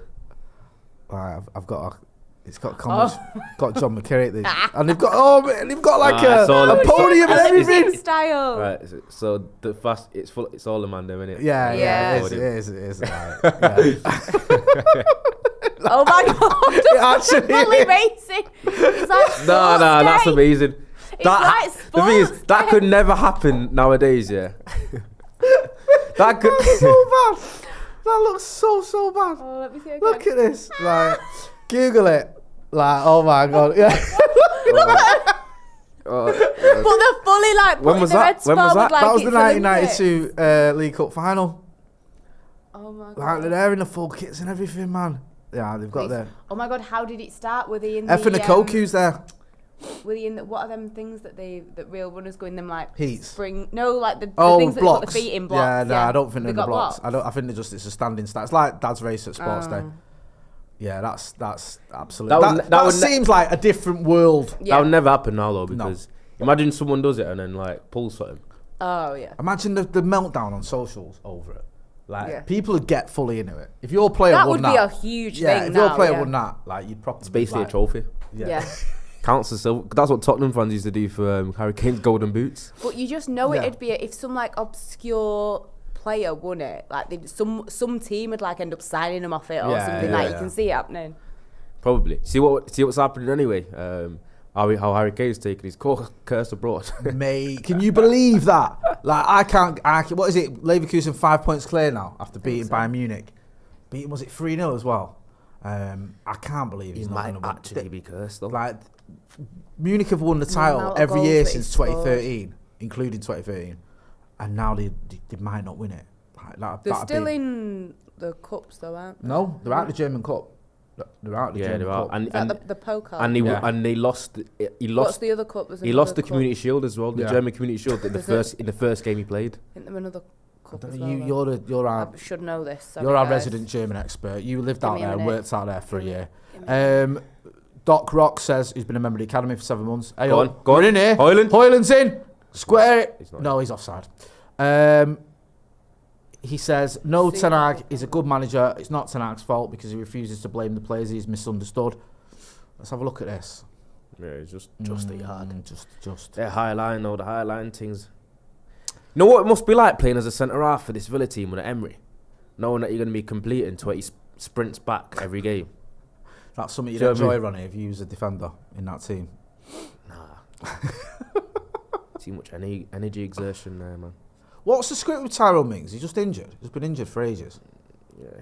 Onana coming out quite far there. Oh no. God. Yeah, they are fully out of every Heady. cup. Yeah, this is what I mean. Like, Obviously, They're in Champions a Champions League, but which they're not going to win. they're not Not going to win the gonna Champions win. League. Absolutely zero chance of happening. They've not. They've been even when we played them, they like beat us twice, but they weren't. They weren't like amazing because we were really shit at the time as well. And I remember watching. I felt being underwhelmed by Bayern, even though we lost twice. Well, last season they were underwhelmed, weren't they? Like City beat him home and away. Which is, okay, that can happen to anyone, but they only won the league on the last day of the season Yeah, so because Dortmund stats it, didn't they? Dortmund had to beat Mainz at home and lost or drew. This is what I'm saying. European football's a bit washed now because I honestly think think it's fully I washed. think the two strongest teams in Europe are maybe probably City and Arsenal. I couldn't agree more. And that's Yeah. like, and that's 100% even like agree Real with Madrid and Real Madrid probably. Marcus, heavy touch and he was offside anyway. Because even Real Madrid, like they're not. Thank you. Ming's still recovering from ACL. I don't know. I think I still rate Real Madrid. Real Madrid are like up there with They've them. got a lot but of other than very that, good but I players. feel like Arsenal and City are still stronger. I than Real still Madrid. think City are the best team. I think. Do you know what though? City have been the best team in Europe for about 6 of the last 7 seasons. just didn't win the Champions Just League. Guardiola would do madness in the Champions League, like drop Bottle Rodri it, or yeah. whatever, and just Just do a some full-time stupidness. bottler in Europe. Yeah, and now they started winning it. There's a horrible feeling they might carry on, but don't count anyway because they just keep cheating, so no one cares. Yeah. See, looking at this, I probably am gonna try and back Real Madrid because they are a good few points ahead. Their only real competition for the league is Girona. I think they're ahead because they beat Girona 4-0 yesterday. Yeah, Right. And But Bellingham's out for a little while now, isn't he? they're 5 points clear at the top, so Ancelotti will be focusing on that Champions League. and they've got Juju And I think in that's that the cup as well. difference sometimes when you've got so many other things going They've on. got proper Juju as well. innit? Real Madrid have saved our lives, so many times. Oh yeah, from like Liverpool honestly, and shit. the amount yeah. of times like Fucking when you hell. knock City out in the semis, when you knock Yeah. Liverpool out in the beat City That's who I'm. finals That's twice. who I'm supporting now. Yeah, I'm in the Champions League. I'm a Real Madrid fan. 100%. It's my but they're my second team. Yeah. Obviously, if they were up against United, it's not. Then so. people joke that Real Madrid is like United fans' second team. Like there isn't. We don't really like Barcelona, but we don't mind. Marcus to Garnacho. Do you know what I mean? Oh, Hojlund. Marcus to Garnacho. I thought Garnacho was going to shoot, but he's tried to play it across to Hojlund. Game's been and quite. It was cut out. The game's been quite transitional. Did well here, already. Marcus. And I think, Gary Neville's making a point. Maybe he could have played Hojlund in a bit quicker. Holds it up a little bit for Garnacho. Do you know I what? think Garnacho's got to have Do you know a what, dig there. Rashford? Weren't a great Weren't a great angle for him, pass. No. That pass is a bit too at him. Not quite in his Not in his stride. Yeah. Better though. That happens, when you do something like that, what Rashford done. When you make a bit of a burst run for more than 25 yards, your last action after that is a bit like. Not as strong. It's not as strong. Sometimes you'll do it, but not mentally. But you don't realise that your concentration goes off a little bit just because you ran quite far. Right, okay. I'm trying to just. Do you remember Stay the one inside. in the Champions League against Galatasaray? Where he broke and he squared it to Bruno, but the ball was terrible. Yeah. Do you remember? Sometimes I you felt sorry for do a him, long 'cause run and you everyone get hated on you him get for a that. bit tired. Like Yeah. not mass, and then your last action after a long run can sometimes be just a bit Not off quite. it. Yeah, because Not you're a bit. quite what you wanted it to be. Yeah. United looking bright though. Hojlund, Rashford and Garnacho looking lively. 10 minutes in. First 10 minutes gone quick to be fair.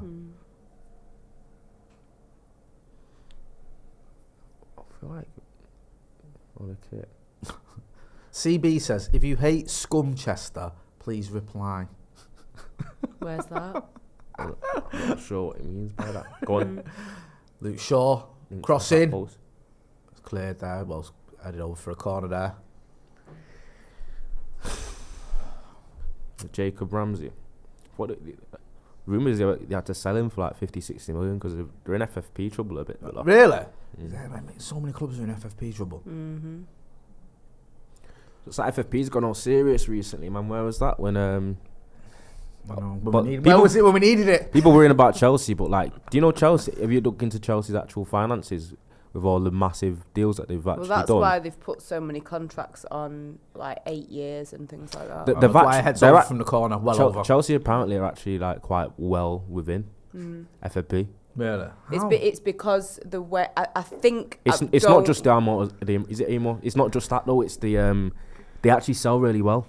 They sell It's better than people think. because they've sold over the years a few academy names. Yeah. Because Chelsea So got that's like the something FA that's Cup just final, a didn't they? straight profit. Every year for about 5 years. Yeah. I think they And I got think- near our record or equal our record. And I think those I could be wrong, but I think those 8-year deals, it's like whatever is that year is counted. So even if there's a lot of money, it being spread out over those years, it brings it down. Because isn't that a loophole they tried to close, or they're going to close about? Yeah, they tried to close Yeah, it. because they But- did so many, didn't they? But the academy thing, like Anne said, is one of the major things. They've sold so. Oh, many- yeah, Go on, United are in, Bruno. Go on. He's on side. Oh. He's on side as well. Fucking hell, Hojlund. Was that behind him, or am I being kind? It was a bit behind him, but I think he dragged it in front of him enough. The pass wasn't. That's twice the last pass was in a bit. He does well here, Hojlund, to win Yeah, in the 'cause he- first place. yeah, 'cause look, he's he's onside onside. there. Bruno, it's just into his left foot there. He can't quite sort his feet out. He does in the end, but yeah, it's a bit all over the gaff, that one. Yeah. Show over the corner. Go on. Get in there, lad. Bruno's going to pick out Garnacho. No, it's not. This is short, that. Yeah, but they sell so many academy players for like 15 million, 20 Yeah, million. it's just straight profits, isn't it? City do it as well. Ooh, I thought he'd scored then. That was amazing. Yeah, because you remember when Chelsea had that transfer ban that weren't really a transfer ban? Yeah. And they brought the likes of Mount and Zuma as well. and all They these say- players back and Tammy Because that Abraham. 2 summers where they basically didn't spend anything Yeah. because of Yeah. it. So like they did. But they had 60 odd players out on loan. Like honestly, the Yeah. number's ridiculous. It genuinely is about you'd think that can't be right. They had players everywhere on loan. Because haven't they got a player there that was there for 9 years who's never kicked a ball for him? They've got players on their books that have been out on loan ever since they've been at Chelsea. Because they just snap up all these youngsters 16, 17-year-olds. Fucking hell, referees blocked Maino off there. It's great defending. Delo did really well. That's twice he's done well Delo so who's far. having a better season than people like to admit. No, I think you're right. Delo's someone that United fans just really don't like. He isn't perfect and he does make these brain explosions sometimes. But what is it you said that time? yeah, Glitch. he glitches. He Glitch, does. yeah. Yeah, he glitches out There sometimes. was one day Delo. me and Ronnie were on, and Delo started doing pirouettes on on the ball for no yeah, reason. I think we were I remember you 1-0 saying down or this, whatever. yeah. And it's just anyway, it's glitched, He and I did- couldn't stop laughing. he 'cause did it was a perfect description. of him. There's no one around him. He did a step over and then he did a Maradona when no one was around him. What are you even doing? But going away from the goal as well, though. And then we looked at each other dead confused, I and then was what is yeah, this? yeah, And you he's, just went glitch. he's glitched there. It But did look that seems to be what Do you know what it is? I think with United fans, we hold on to things. So when he switched off against, was it Newcastle? Yeah. You don't forget. All right, well, move on from that. He's had a good game later. No, it's people remember that. Yeah. Or was it Munich or Copenhagen won another one where he switched off a little bit? Yeah. People they won't forgive that. Whereas if you're a neutral or not a United fan, a lot of them will go. Actually, whenever I've seen Delo, he's done all right. It's a consistency thing though with Delo because he's got all the tools. I always said that. I think Delo's someone that if he left United and played for another club, you'd realise how good he is. Well done for him. Don't know how much he knew about it, but it'll do. Great pass. Go on, Marcus. Run at him. Matty Cash, one of the dirtiest players in the Prem. We'll have that. Matty Cash, Poland's finest. Poland. Poland. Yeah. I was gonna say like Nah, it's like Poland. I was like, no, he's half Polish and Yeah. he played for them in the World Cup and that. Do you know what's mad? I feel like the caffeine's hit me now. You know. How's it? My tolerance to caffeine is so non-existent and stuff like that. That I tell I could never do the hard stuff in it. No, mate. It's a good job, man. She's saving grace. You don't want that in your life. Free kick here for United, about what, 35, 40 yards out. Luke Shaw in, swinger there. Varane got his head on that as well. I know. Was it a corner? Yeah, it's gone out for a corner. He's fully crazy in United. Yes. Like, he is just nuts.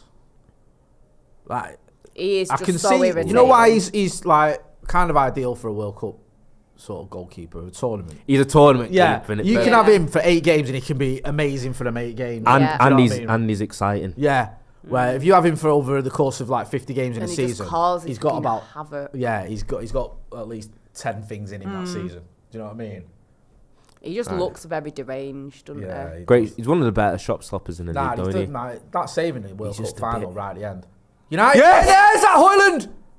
Yeah, He's on side as well. I didn't know if it was on side. Hojlund. Everyone seemed to stop, Yeah. including us. Yes, 1-0 to Manchester United. Rasmus Hojlund there. Beat like what looked like some sort of half-baked offside trap. Maguire assist, yeah. Yes, big Harry Because Maguire there. them ones are the weird ones where there was probably someone like was anyone on the post or something that Yeah, was playing because him on? everyone Or? still seems to stop, ball it over. Hojlund puts it away.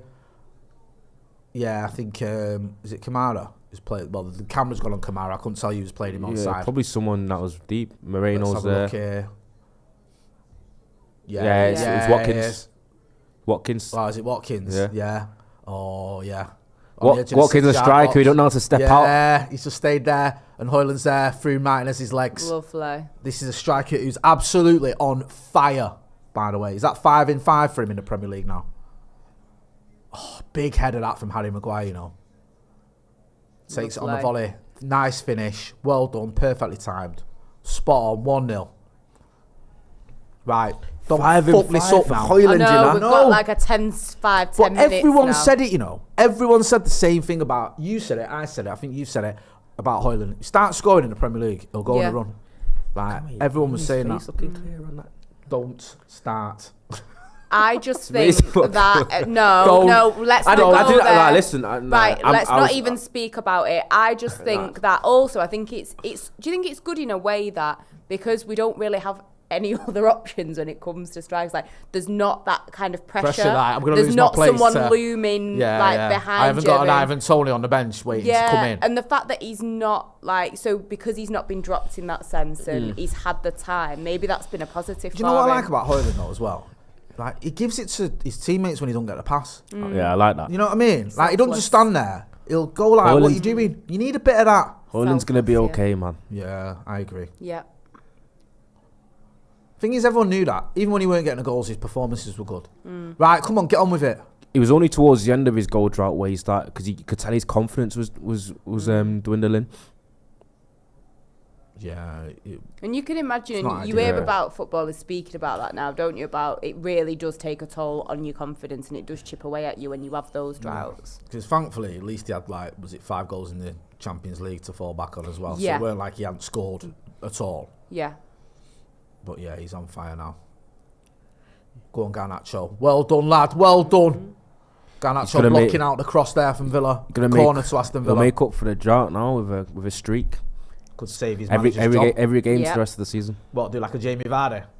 Or Ruud van Nistelrooy Did was Vardy it? was it 11 straight? Jamie Vardy broke Ruud van Nistelrooy's record, I think, of 12 straight or something like that. I can't remember the exact figure. But I was annoyed because he equalled it against United. Did Haaland? Like, if he scored against United at King Power, he would. I think he equalled it. And I was like, we've got to stop Jamie Vardy from scoring. Surprised And he didn't. Haaland never He drew and he scored. Surprised Haaland never done that. To be fair, Haaland his first season, he scored these like in groups, though, innit? Like Yeah, where he he'd score like 14 and 5. I think he got 14 and 5 at one point. At one point, he Was it looked like he was on. What did he finish on in Premier League goals? Is it 40 goals? Last season. No, not 40. It's 36. because he missed a few games. 36. It was like 36 and 32, or 36 and 33. In the Premier League. Yeah. I thought it was more. I thought he broke. 36. Yeah. Was that what 52 across all competitions in his first season. Yeah, because it was Andy Cole's record League. 34, and he broke that. But Andy Cole did it without any penalties. 36 times with 8 assists. I think they did it for the season, because when Andy Cole did it, did we have more games? Yeah. I think we might have done. Yeah. So yeah, 36 Premier League games. But there was a point. Yeah. There was one point last season where his rate was, if it carried on, he would have got 50 Premier League goals. Like I think he'd scored something ridiculous, like 17 goals in like 10 games, 12 games or something. It was like if he carries on, he's going to hit 50 Premier League goals, and obviously he didn't because it's unsustainable. But going back to your point, it wasn't all like 1 or 2 goals every game. It was like 3 goals here, 2 goals here. Like he scored almost every game. But not quite. Where Vardy did like a goal, 1 goal every game. Yeah, for it's like a consistent. He only scored about like 20 odd goals, but he scored in 20 games, which was mad. And obviously that was ideal for Leicester. I think the only team he's not scored against is it Brentford? Is that what it is? Yeah. Stop him. He's always going to come inside. Yeah. Haaland's the only team he's not scored against is... In the Premier League's Brentford. Really? I believe.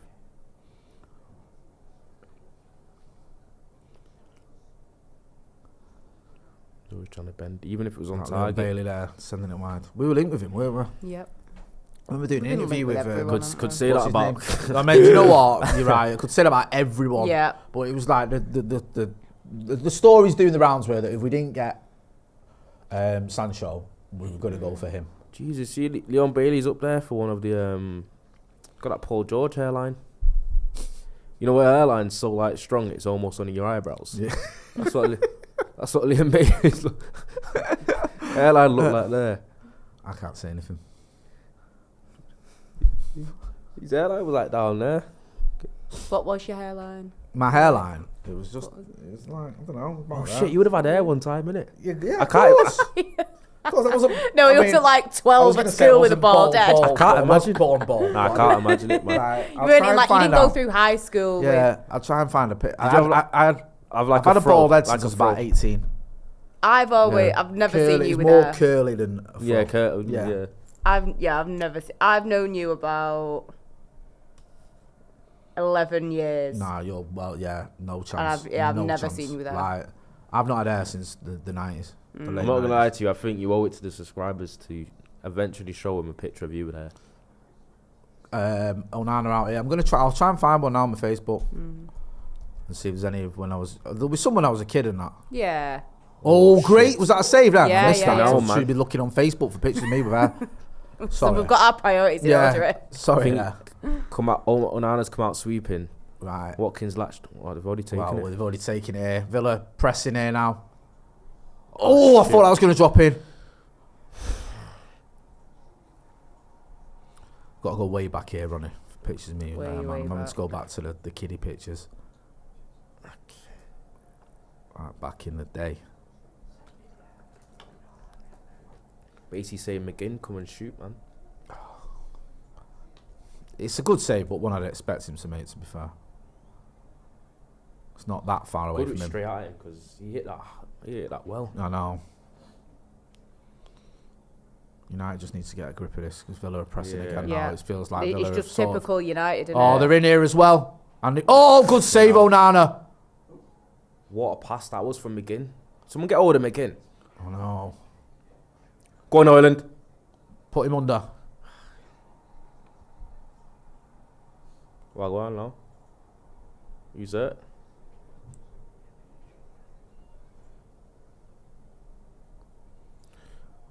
Got to bowl in lane 7-3 the other day, you know. You got what?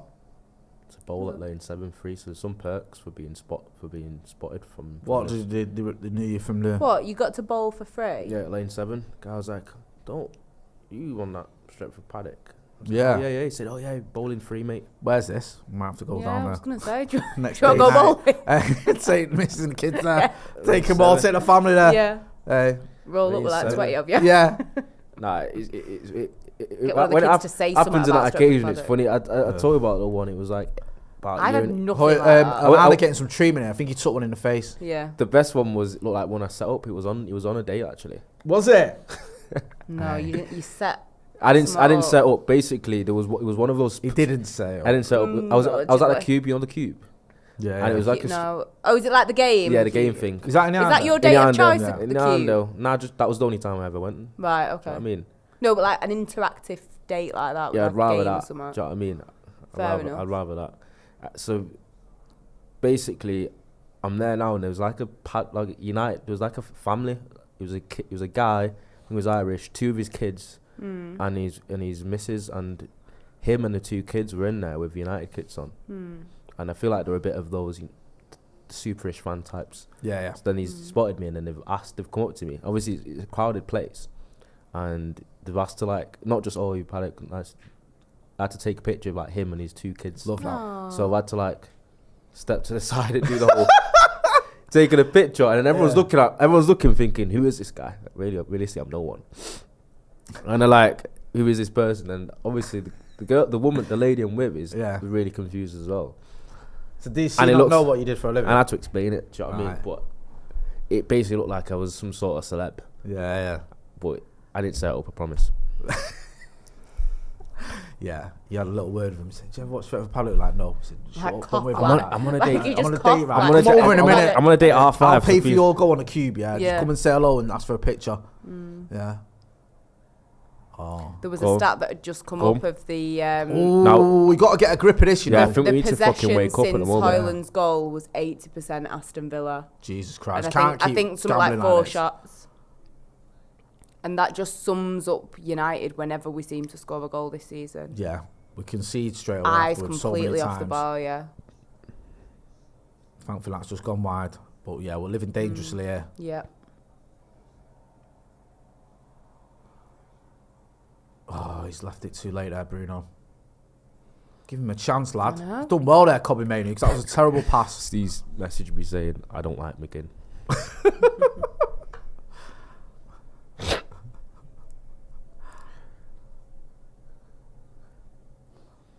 Oh. Past 10 minutes, man. Been rough. Villa have been relentless. Yeah. I do think we are going to need more than 1 goal.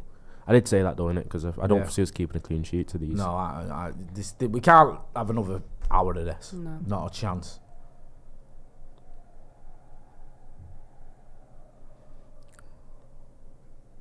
Ooh, it's a bit square. Good decision. Go on, Bruno. Go on, lad. Go on. Oh. Might Cash there, just playing it back. Villa in possession here. Played Right. you. Your boy's done well there. My boy, you know. Don't know about that. Yeah, you love him, man. You're his. Just give him. Yeah. I feel like he's quite harshly discussed in the fan base.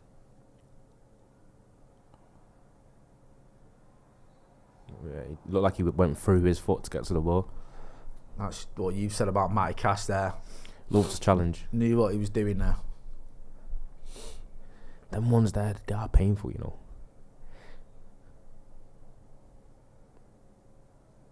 Yeah, it's the ones that like just catch you almost as a little stamp.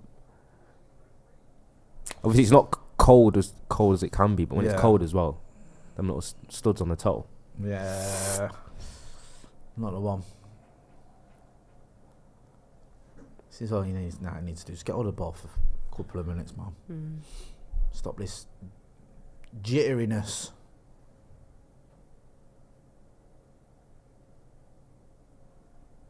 Turn this up, man. My phone goes 10 to the dozen. I always think it's someone like, ahead of the time or whatever. Yeah, when it beeps off, probably but someone's it's bad. nothing. There's just all the group chats and Yeah. then just people waffling. Go Go the low air. Go on, whip right in, lad. Go on! Oh! Hojlund threw himself at that, but couldn't quite get there.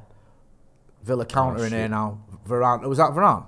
Yeah. Or was it Casemiro? Sorry, with a big challenge there. Yeah. But Villa coming again.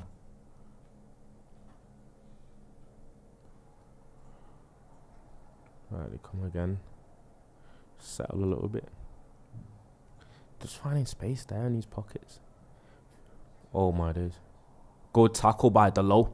Bloody hell, Casemiro. Give him a chance. Give it back when he's on the deck. There's a lot of last stitch shit going on, man. I know. This is. It's alright when it's like, not alright, but fair enough, it's the 90th minute. When it's the 30th, you're like, hang on a minute. Being pushed back far, though, innit? Garnacho. Henok Zeba says, I'm a United 49er fan. I need all the good luck. 49ers on tonight. Yeah, I'm more on the Chiefs side. Yeah. Could like the NFL fans like in the chat or something give us like some kind of stat or something that if I go and watch it later, I'm gonna sound like I know what I'm talking about. Why are you watching? Who you watching it with? My mate. Your mate? Yeah. Right, that was a bit of an odd question, and your reaction was a little bit like defensive. Because I don't know why he asked. Like, my friend Yasmin. Hey. She's a massive Travis Kelce fan. That's the name. That's the name you got him saved as. Yeah. No, it's my friend Yas that you wouldn't. It's my friend Yas that's got the disability that you won't let her sit down. She goes to a different school. Yeah. You don't know her. He's met Yas. You wouldn't let her sit down that time. Oh, is that the one? Yeah, I heard about this. I think I heard about it when it happened. I have no idea. I told you immediately. I got a message. Yeah. I was embarrassed. Why is she a massive Travis Kelce fan, by the way? That's the most unorthodox clearance I've ever seen in my entire life. Is it to do with the job? Taylor Swift? No, she was into Travis Kelce before the Swift stuff started. So she's a Taylor Swift fan as well. She's an NFL fan then? No, she fancies Travis Kelce. Travis Kelce. How does who does he play for? The Chiefs. How does he? She started. She came across his podcast with his brother and started listening to it, and that's how she got into it. Okay. Why do you want the Chiefs to win, by the way? Not that I know anything about this. Hence why we need some help. Give Anne just a bit of insight. Yeah. I like Mahomes. What?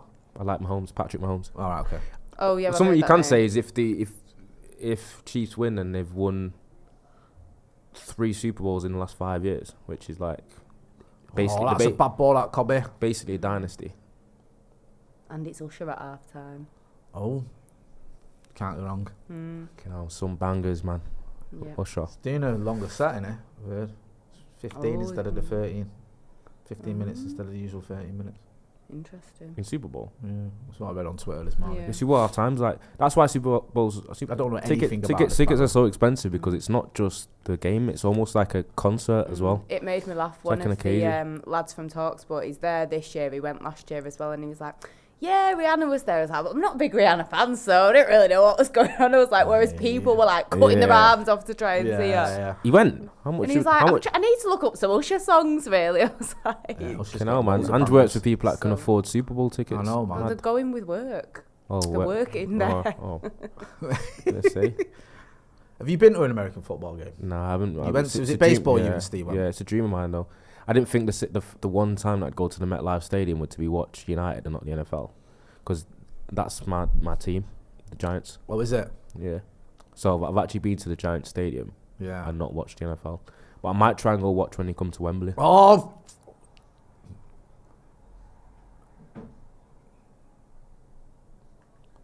I don't think he likes his left back. Well done there, Cobby. Kamara don't like his left back, I don't think. The left back was like... Send him now.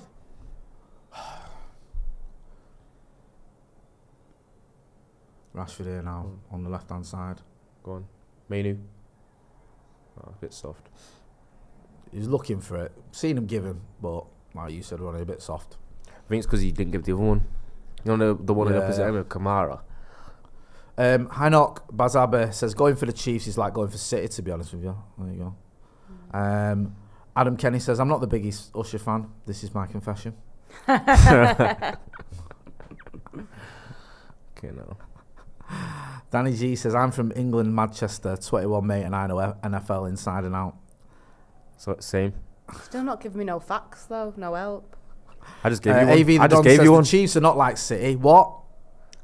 They're nothing like City. Yeah, so there's a bit of a discussion. I don't know. I don't have any opinion on this. I don't know anything about it. He's only saying City because of the fact they've been like the best team for the past 5 years, even though they've not won it every year.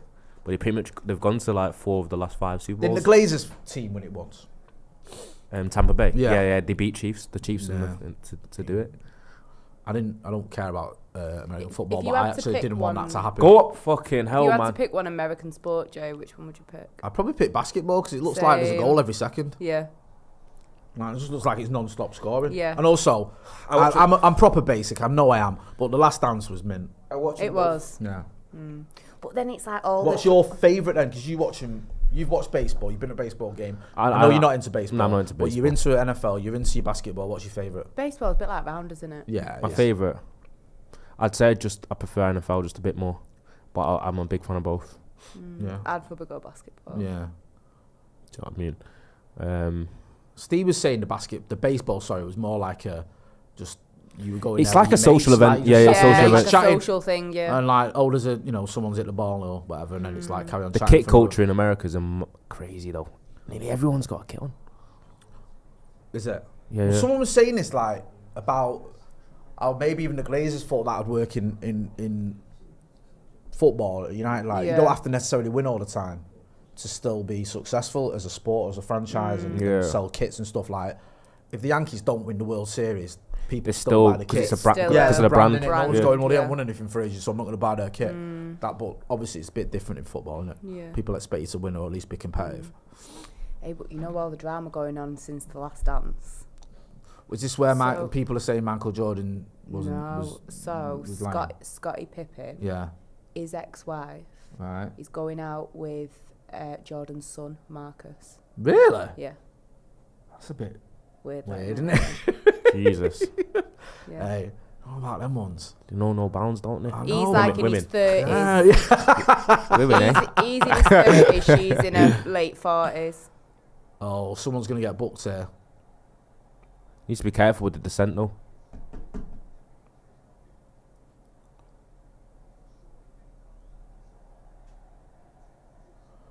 He looks. He's lost his head, Casemiro. He's glitching and all He's that. glitching. Hey, look, that is meme material. That is. I was just thinking that he is a meme now. He probably didn't touch him. He's or- on socials, get that memed Oh, he didn't up. touch him, the little bastard. Oh, no way. Get that memed up immediately. Cash has got him. Oh, he's done him dirty there. He's done him. He didn't touch him. Cash, you died, little bastard. Oh, Casemiro on a booking as well, man. Oh. He pulled out Casemiro there. He doesn't touch him. But Casemiro on a yellow's not the one. Especially when they'll try Everything and... he does is so fluid. Just Who? a little flick Cobby? and that. Yeah, it's like it looks simple, but it's delicate. Go on.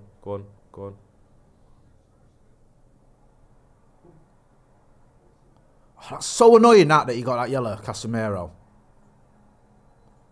What? Look, only for a yellow card there. Behave. Bruno, because he booted the ball away. All right, I was about to say. Not the run thing. I was about to say there's nothing in that. It's a foul, but it's nothing It's major. not that. It's because then like Bruno's just like booted it. Look. He only got booked because he did. You know when you do it just quick enough. Yeah, Just yeah, quick like the enough whistle's after the just foul, gone. just gone. Like, But you know the whistle's coming. yeah. I remember once watching the World Cup. Was it Egypt in the World Cup where the ball went out and one of the subs just grabbed the ball and levered it into the stand because they were winning. And the ref just I went over and love Some- stuff some- like that, though. yeah. Some proper shithousery goes on during international I know. competitions, I know, it does, doesn't it? because football fandom's full of tribalism anyway. Yeah, Obviously, and it it's like gets exaggerated. It gets when it's exaggerated. Plus, you've got international. some of these players as well who are like from like the third division of their country or whatever. Like, Yeah. Of like, of just like, not their country, like France or whatever. And it's just like they don't give a shit. Right. Or like if the ball goes into the stands and like the fans are like pissing about with it Yeah, and like stuff. not giving it back in that. Yeah. Yeah. AFCON final later as well. It is. I Yeah. probably will watch that actually. You see your boy's interview with Jose, who's saying that he wants Nigeria to win money because Jose's mate Who's manages the Nigerian team. Who's interview? Stay. It's come out now. Well, he was tweeting a clip of it. He tweeted a clip of it. Yeah, he was tweeting a clip of Jose saying that. He tweeted up the Paddock. I don't know if he showed me up there. He got Mourinho to say. up yeah, Paddock. yeah, so he sent me that. So wait, he's surely not because he was meant to be like a secret till it comes out who the interview was, and now I feel like we've just aired it out on air. No. That's oh. Five with five tweeted 2 hours I ago. thought you gave the exclusive. Then. No, like full interview next week with Jose dropping next week. Like, and Steve quoted it. I wouldn't do that. I saw it on his Twitter. So Could have done it by mistake though. what? You could have done it by mistake. Just went, oh yeah, the Mourinho interview. It's Steve. Then Jay gets a message from 5. Yeah, no, it's alright. It's already on socials. I kept my mouth shut, mate. Discreet and that. Because obviously, if you know Steve, like Steve told everyone immediately that he knows. Not online, but like, do you know what I mean? He's told us straight away. Is this a corner? I don't mean to keep going on about it, but that yellow card for Casemiro's really done my head in. So Cash is dirty and a diver.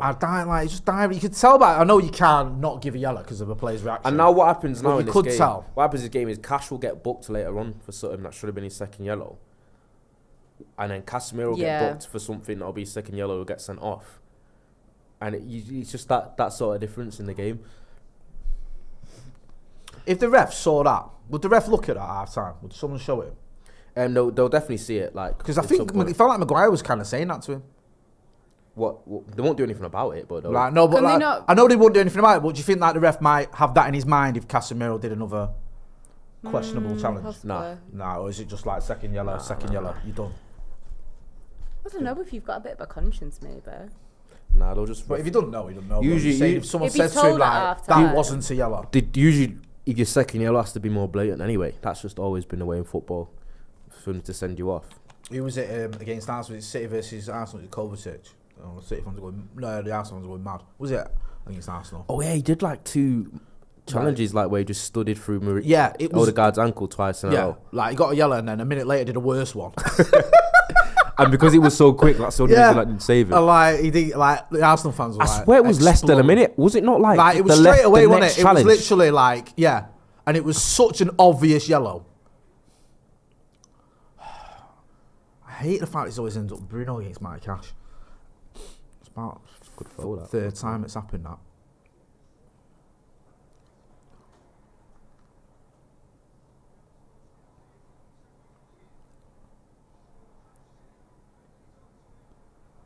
So glad he didn't shoot that first time. Mate, so nervy here now at the back. So every time they get into our final third, it's all this business that's doing my head in. And then that.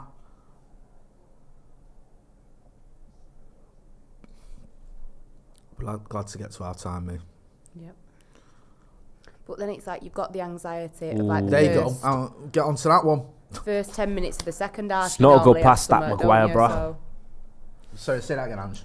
Then you have the anxiety of the first 10 minutes of the second half because we normally end up crumbling then and all. So yeah. We're usually quite poor in the second half. Done Cobby. Let's get that in. I don't know where he's going though with that. That was the last thing he should have done. He did. Yeah, see Casemiro being hella careful now. Yeah. And then Bruno, the thing is, Bruno was diving in 2-footed and then going berserk, what is obviously a foul. It's a foul. And he'll do well to escape a yellow card. I think it's the challenge that you always end up doing when someone's like, you feel like someone's taking a piss a bit. Yeah. He's doing all these flicks and tricks and ball rolls. You're like, clear him out. Let's have a look here.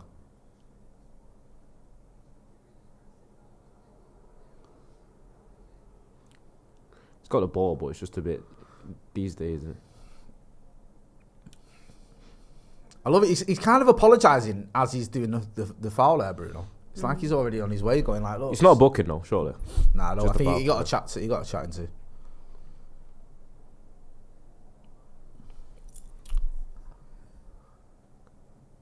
Interesting looking fella. What? Again. Yeah, I know.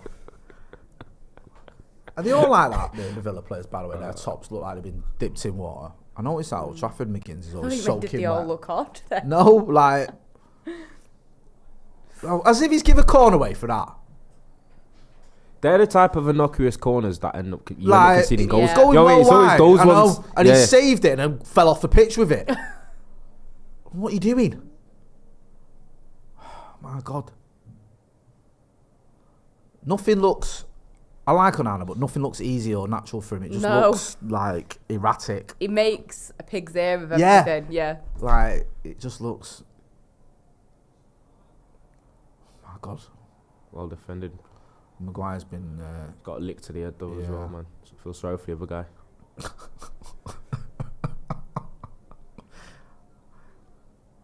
Maguire's got a bit of an interesting barnet, hasn't he? Yeah. Like the long bit at the front that he always sweeps to the side of that. Yeah. And then it's quite puffy at the back. It's weird, isn't it? I don't see many barnets like that. No. Well done, Casemiro. Big headed there, lad.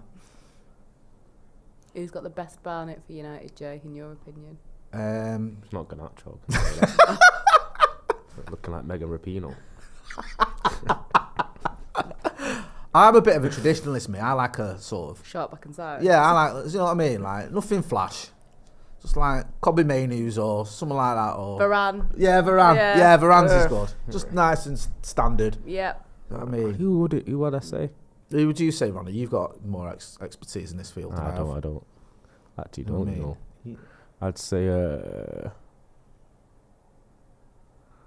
don't know, man. We don't have that many mad trims. I'm glad Marcus has ditched the Ginger. the ginger now. Ooh.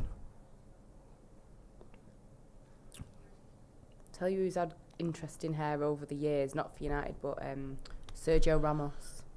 Yeah. He felt like he's had every hairdo. I feel like he's a bit David Beckham. Yeah, he is. Where he's had like the whole range of He had like barnets. long, scraggy hair. Yeah. And he's had like really short. Yeah.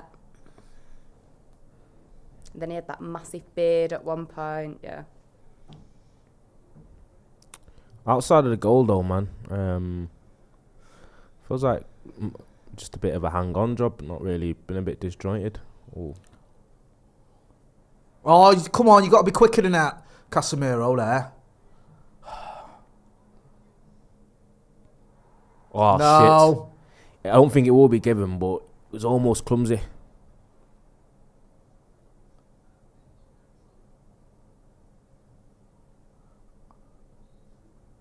No, No, I there's won't give nothing him that. there. He's trying to buy it, innit?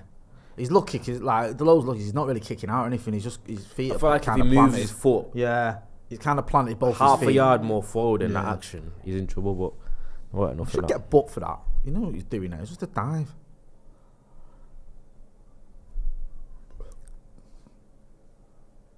God, we'll get to half time, man.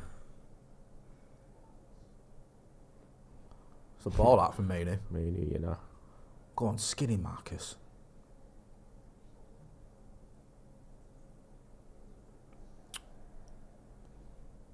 Inside.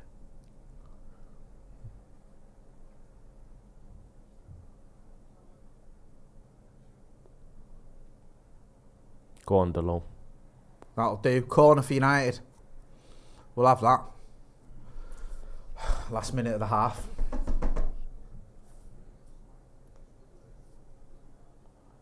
It's been a nervy 40 minutes, to be honest with you, or whatever it's been since we scored, or nervy 35 minutes. Honestly. Some proper last-ditch defending.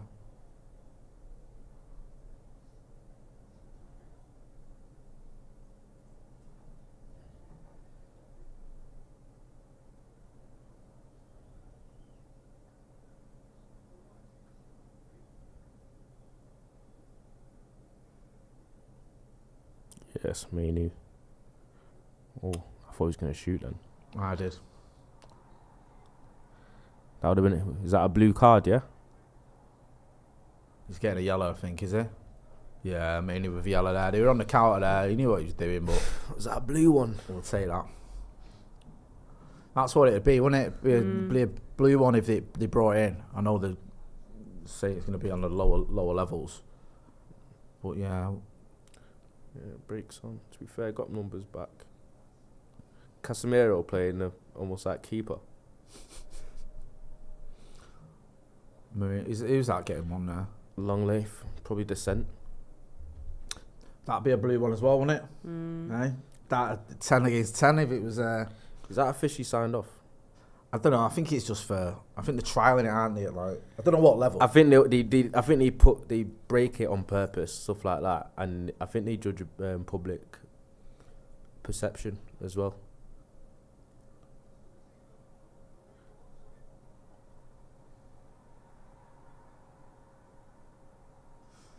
How's he still got the ball? Honestly. I hate the way McGinn plays football, you know. That was a testing half. That I know we're 1-0 up, but half time, Manchester United. I feel like it's been backs to the wall for most of that game. To be honest with you, Villa have been pressing, and they've not had loads of clear cut chances, Villa, but they've had a lot of like possession in our half and in our box even. We've just looked very, very nervous when defending, and a lot of sort of last ditch clearances. Half clearances that come straight back in, but we'll take it. We're 1-0 up. Erik and I need to get hold of him now and try and bring a bit of calmness to this team. Ronnie, what do you make of that half? I think we've go on. We 1-0 up, but I think we're very fortunate. They've not had that many clear opportunities, but they've had quite a lot of half chances and promising openings where our defending has been very last ditch. It's not been a comfortable half in the slightest, and I think if the game continues in the current trajectory, we probably will need another goal. Otherwise, we won't walk away with 3 points. I think we're fortunate to be ahead. We've not had that much control in the game at all either. I think 1-0 flatters us a little bit. There's almost like not even much to take from it. I'm looking at the game thinking Diallo's played pretty well. Other than that, there's not much, and there's opportunities to break and be clinical and be ruthless against this Villa side if you are incisive enough. But we've not really shown much of that, and we need to get into these 10s that they've got. They've almost got 2 10s roaming in between the lines, and I think they're getting too much space. Also, Garnacho's almost playing as a right wing back in the first half, with Moreno basically being a left winger in the first half as well. Yeah. So we're losing him as a bit of an outlet because of how deep he has to come. But other than that, I think Villa unfortunate to be 1-0 down, and we need to be better in the second half. Otherwise, I think we won't win this. Yeah, Ange, do you agree with that? What have you made of it so far? Yeah, I totally agree. You don't feel like you're 1-0 up at all. You know, we're lucky that it's not 1-1 or even 2-1 to Aston Villa, and I think it's very disappointing that it is the same thing that we're watching with Man United, that they score a goal, and then since they've scored that goal, they've barely seen the ball. Like Aston Villa have just been knocking at the door, and we've really had moments where we've been scrambling, and it's annoying to see that we can't grow from this. We don't seem to be getting better at this, of being in control of games. Like, you're 1-0 up, we should be in control of the game. We should be trying to get that second goal, not scrambling around defending as Aston Villa are, like, you know, having a lot of the ball and some good chances. So, and like I said earlier, when this second half starts, the first 10 minutes are tense because you're used to seeing United coming out of the tunnel and crumbling, mistakes are made. So, yeah, it's kind of like we're watching the same film again almost, with us just not being able to capitalise on scoring a goal and keeping hold of it. Yeah, I hear that. Got some stats here for you. Villa have had 10 shots, we've had 7. They've had 3 on target, we've had 1. Obviously, the biggest one is the one that's got the goal, so that's the thing that matters. They've had 58% possession, we've had 42%. Pass accuracy, they've 86%, ours is 78%. Yellow cards, we've got 2, they've got 1. We've had 6 corners, they've had 4. So it's not like they've dominated and we've just got a lucky goal. I mean, they've had more possession and more shots, but we've been in the game. Obviously, we are winning. And we've had 7 shots, 1 on target, so it's not been completely Aston Villa. And you would expect him, especially when you get an early-ish goal away from home, you expect the home side to come at you. Yeah. Do you know what I mean? That always happens. I think the issue you've got is the nature of our defending hasn't looked confident, hasn't looked assured. It's looked nervous. Shaky, yeah. We've looked nervous, and we've been giving the ball away needlessly. And players who should know a little bit better have just look like they're panicking a little bit. I mean, it's been a bit of a tough watch. Yeah, it has. Like, there's one point where I think we had like 4 clearances that went straight to Aston Villa. Because I don't think, on the because when I'm saying that, because even Villa have probably been the better of the two sides, especially since the goal. They haven't exactly like played amazingly too. It's almost, but then again, I think too often we play against teams where they don't have to be perfect or amazing to kind of get chances and create openings against us. And obviously with the Casemiro yellow that he shouldn't have been booked for, it even hampers him a little bit in terms of our cover in the midfield. Because now because the way that they break on transition, especially through the central areas, he just takes one badly timed challenge from Casemiro now, and he's off. Yeah, 100%. Harry Physique says, would you say Erik Ten Hag has had an Sir Alex moment in the 80s on edge, getting sacked, feel like more to his full squad, Ten Hag tactics, but get full defensive line back, then I'd say top 4. I mean, yeah, I think you can see the difference when he's had more players available. I think Casemiro coming back in, obviously Martinez was a big positive, but he's not here anymore. But also helps the fact that Hojlund's scoring now. I mean, he wasn't scoring, was he, for the first half of the season, and now he started banging him in pretty much every game, so that's a big plus as well. But you can't, you are going to miss players. Even Kobe Mainoo got injured, didn't he, at the beginning of the season? We just underestimated how important that was, because I don't think anyone's thought, he's going to be straight in the team. It looked that way because he started in our strongest 11 against Arsenal. I know, but it was like one game, then Real Madrid game, he was injured after a minute. Real Madrid started as well. Yeah, I think he was. I don't think we all thought, wow, Mainoo getting injured, that's a definite first teamer out of the team. I didn't anyway. I think some people did. I think most people looking at the Casemiro one as being a bit more like, that's your midfield. Everyone thought our midfield was probably going to be Casemiro, Mount and Bruno, or Casemiro, people buzzing off Mainoo off his performance. Yeah, but I don't think anyone thought that 18-year-old was going to start starting week in, week out. That wasn't really being said. Maybe not that, but do you know what I mean? But I think it is the case. I think if he's fit, he plays. But I don't think people. My point is, I think people underestimated how important that injury was, because this is a player that needs to be starting for Manchester United, and when he starts for Manchester United, has a big impact on the game. So that was a loss for us. They're looking at whether they should have got the corner, because was it offside? Because Casemiro was offside. He didn't touch it, but he was involved in the play. Right. Well, it's tough shit, isn't it? Tough so you know what? I hope he was offside, because we've been had over anyway. Alex, I love them. I'm like you know. Do you know when you get a dodgy decision? I love it. I do. I'd rather it was dodgy. Just because of the way that like rival fans cry. I think you have to it. It's like nothing more. I'd rather, if say I'm playing against Liverpool, City, Arsenal, I'd rather we beat them with a contentious, dodgy decision than not. Yeah. Just, no, 100%. It makes it better. That's what annoyed me again at the Arsenal games. It was a contentious decision that went against us. Could have gone either way. That Garnacho goal. That game's annoying because I think Garnacho goal we win, because 3-1 is the way it ended, because he scored 2 in stoppage time. But one of them was like a mad ricocheted goal from Rice, and then we threw like everyone forward. Garnacho scores. I agree. I think we win that game. And on another day, Hojlund might have even got a penalty. Like, so many little things where you go, that could have gone one way or the other, but he all went against us. Alex Buckingham says, some positivity this season is that Harry Maguire has been much better since he lost the captaincy. Still not an £80 million player, but not a total liability. He's been a member of the first team as well for 39 months. Thanks for your support, Alex. Akash Paul says, need a backup to Rasmus. I miss those days when we had Tevez and Berbatov on the bench. I miss the days when we had just other options, because we haven't got any. Rodgers 007 says Diallo needs help on the wings. Chris Lee says Villa are playing such a high line, and if we are smart, we can take advantage of that. Also, shout out to Onana. And what have you made of Andre Onana this half? Got a clean sheet, but he's not gone the easy way about getting it. But he's had some saves. Yeah, it's like you said. You still just feel very tense watching him, and I always have tried to back him, and I understand it's not been the easiest of seasons for him. But at the end of the day, he's kept the clean sheet, which is the most important thing. Do I think he can do it for the second half? I'm not too sure. Like I say, it's been a bit nervy at times, but overall, I guess technically he's doing his job. So. Yeah, no, listen, he's there to stop them scoring, and he's done that. And like, even when he did that clearance that was like I said it was one of the weirdest clearances I've seen, he still cleared it. It just looked ungainly. True. Do you know what I mean? It looked like, what the hell is that? But it works. There's just a couple of moments where he makes you feel nervous, doesn't he? Because he's like the way he is. You're like, oh my God, what's he doing? But listen, he's not alone as well. I think we've all looked a little bit jittery. And he's had 1 or 2 good saves as well. Yeah, there was the one from McGinn on there. Again, expect him to make it, but he did. Umar Khan says, RJ and Angie related. Yeah, we are. Yeah. Angie's my mum.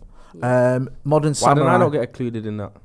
I know, yeah. Maybe because we're both wearing green, our family colour. You didn't get the memo, did you? Because you're not in the family group chat. Yeah. We're going to wear green today. And you've come in. You've got a little bit of green there. What is this anyway? Like a neon green. Shit happens. Yeah, damn right. Modern Samurai says, I think we're all suffering from PTSD, expecting the worst. Yeah. Stay positive, lads. Yeah. Literally. Do you feel confident, Ronnie? Do you have positivity? Do you feel like this is United ending this voodoo, or whatever you want to call it? Voodoo? Of top 9 teams failing to beat the top 9 teams away from home? I think we can, because I think we still can nick another goal on transition against these, especially when they become more and more trying to nick an equaliser. But if you ask me if I'm confident, nah. No. Because history suggests that I shouldn't be. I know, man. I know. I feel like, just, you know what? I just don't want us to come out and Villa to get a goal straight away. That's my fear. I know that's the opposite of being positive. But they have this habit, United. And they've got a strong bench too, innit? And then United like take a little while to get going, and they'll be at it, Villa. So yeah, we just need to take this thing out of the game. I think we can get another goal. We've seen it recently. Villa have lost a few games at home, or a couple of games at home.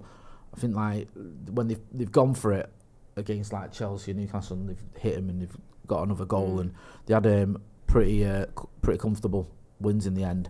Let's have a look. Get involved in the chat in the comments. Let us know what you think. I'll ask you that one, Ronnie. I've had a message from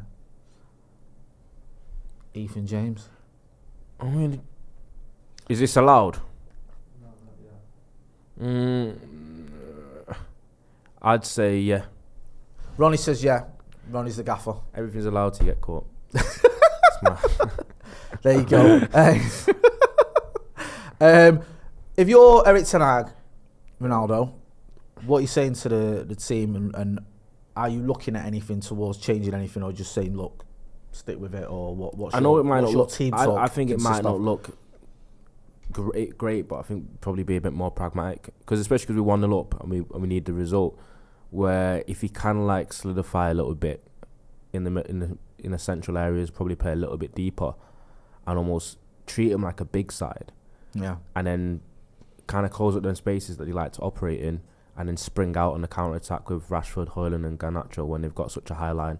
I think that's what I'd say to the offense. I'd say the first 15 minutes of the second half, if I was Ten Hag, I'd say to keep it tight. Yeah, be a little bit more compact, and if you have the opportunity to break fast with Garnacho, Hojlund, and Rashford said, then do that. But I think we can't just come out and be as expansive as we have been at times, where they have broke through in central areas, especially in our right side. And I always said Diallo had a decent first half, but that is an area where a lot of their attack did come down. Yeah, that left side. So obviously Garnacho having to play so deep as well.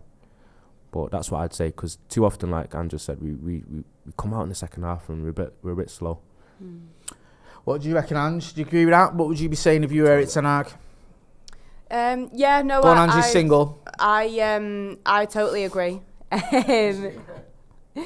Yeah, I completely agree. I think this whole thing of not starting second halves effectively, that is the main thing that it needs to be communicated in some way. And that's one of the most frustrating things about watching United recently.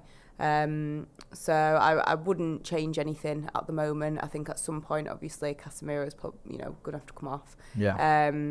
Casemiro as well. Frustrating about the Casemiro yellow card, but I think you just got to hope that we come out and. I get we're away from home, but I still would like to see United, taking control of this game. No, I agree. I think it's just because of what we've seen. You mentioned it earlier about the fact that we always seem to. I mean, we didn't do it this time, but we always seem to score a goal and can see straight afterwards, or we come out in the second half not looking at the races. You have that in the back of your mind. It worries me that the players have that in the back of their mind. But I think we've got the players, we've got the quality there. We've just got to get hold of the ball a little bit more and stop giving it away so cheaply. Yeah, and we've seen good moments of quality. Like, it's not been a horrendous half. We have seen some good moments. I think we just need to just be capitalising on them, and that's the frustrating thing, is so many games you walk away from and you're thinking about certain chances and that they're not jumping on, and they need to. Just a bit of an update as well. Looks like Victor Lindelof is going to be coming on in the second half. I don't know who for, but he's been warming up at Villa Park. We just see it there. The video, the streams come up of him warming up. Maybe Maguire hit his head, didn't he? Got it. Do you know what? Maguire's been very good in the air for us, not just helping with the assist for the goal, but also defensively as well. So no, Maguire's coming out. Oh no. Maguire's having a chat with Marcus Rashford there. I don't know who it is. We can't hear what's going on. If we find out if it's Lindelof he's coming on for, we'll keep you updated. Oh, it's Shaw. Like Luke Shaw coming off of Victor Lindelof. So I think Lindelof will go right back and Diallo will go left back. Yes. If I was trying to pick my way out of that one. I think we've seen Lindelof play in that position. Diallo can play at left back and Lindelof can't. Got to be an injury there. Yeah. You don't bring off Luke Shaw at half time unless he's picked up a knock. And if he has picked up a knock, then... And you just think that's one less sub now, so the players on the yellow cards have really got to be careful, because if there are certain subs that we need to be making tactically, we can't be making them. It's annoying this because two of the key players for us under Erik tonight have been Luke Shaw and Martinez. And it's just like we look like we're getting our team back together, where you can go, was it the West Ham game and the Wolves game? You look, right, okay, pretty much at full strength here. This is like probably his first 11 if everyone's fit. Yeah. And then now out your defence, you're missing two key players. You lose Martinez in the West Ham game, obviously. I think he's out for 8 weeks. And now Luke Shaw's gone out in a big second half. It's just so frustrating, it is. So, yeah. Lindelof, I like Lindelof, but I don't think... He's a good understudy. Yeah, I don't think he's... He shouldn't be a Man United first team, like starting week in, week out at the end of the day. No. And that's nothing against him. But realistically, if we are competing at the top of the tree, he's not quite there with the quality, in my opinion. At the moment, unless I'm getting that wrong, it looks like he's going at left back. Yes. It looks like Diallo's still at right back and Lindelof at left back. I'm not a big fan of Lindelof at left back. I'm not going to lie to you. But it looks... From what I can see from the start of this second half, that Diallo is right back, Lindelof left back, then you've got Maguire obviously and Varane as your centre backs. Shaw for Lindelof is the only change I can see. So what do you make of that, Ronnie? It looks like it's an injury. I don't think Luke Shaw's been subbed for Victor Lindelof because of tactics. Lindelof, from what we can see, is going over to the left back position. Are you okay with that? Is that what you'd have done?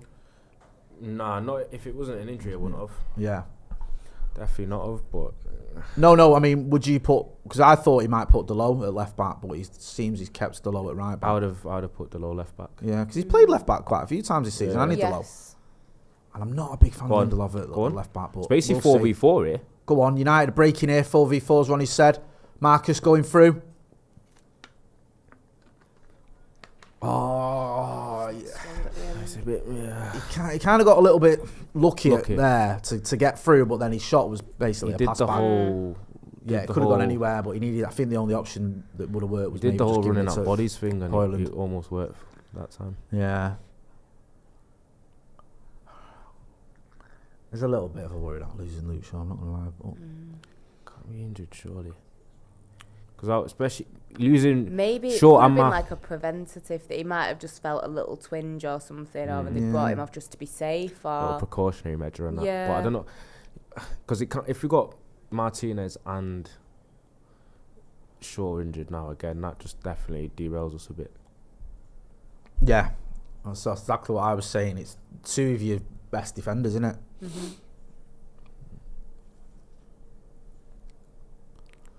What's that? I can't see that. Start winning at half time, Premier League since September 2014. Charge. Yeah. Winning at half time. Eve, you take Ronnie's phone on, stick it on charge for us, please, bro. Love for that. Oh, what are you doing there? What's going on there, man? Bro, there's no United player even in the vicinity. No. How's he sit? What? Wow, that is a point blank save, Molly Watkins, from about 3 yards out there. I don't think Onana knew much about it. No, but I don't know what Victor Lindelof's doing here. He just gives it. I was gonna say there was no one in the vicinity. There's no one near him, and he's giving it to the who's that Villa player on the ball? And then Diallo clears as well. Thankfully, he's hit straight at Onana. Yeah, he's just stood up on the Onana there. Is it his chest? It's it. Let's have a look. Yeah. But that came from Victor Lindelof's mistake. Yeah. Very, very poor pass. Jesus Christ. And this is the thing, when you see someone weak in that area, they're just going to keep exploiting it. Yeah, they watch the attack go down that side the whole time now. Especially Lindelof. When's the last time he's played? Because obviously, if he's a bit dodgy defensively at times anyway, if you've not played football in how long? Do you know what I mean? Come on. You're in a position you're not comfortable in. Just the rust and that doesn't help. Already penned in, aren't we? But was it did he play left back in a Manchester derby? I don't know. check. I'm sure he did. I can't remember, but there was one game I remember at Old Trafford this season where he was left back and he was terrible. And I felt sorry for him because I remember saying he's not a left back, he shouldn't be playing there. It's like, oh God, Villa in here again. Go on. Yes, he did in October. Yeah. Yeah. Diallo was at right back. He was how deep Hojlund. Yeah, I thought so because I remember saying at the time. He's Garnacho on the left now. Go on, Manu. He's onside there, Garnacho. Garnacho! Go on. Garnacho! Oh, he's fell over and lost it. Oh, and he's offside. It's that run that Garnacho makes. He's really good at it. Yeah, he is. That's one of the reasons why people think Garnacho'll explode one day into like a serious goal-scoring threat, because he's got that trait of left side inside forwards that make that run. Yeah, he's offside there, isn't he? Yeah.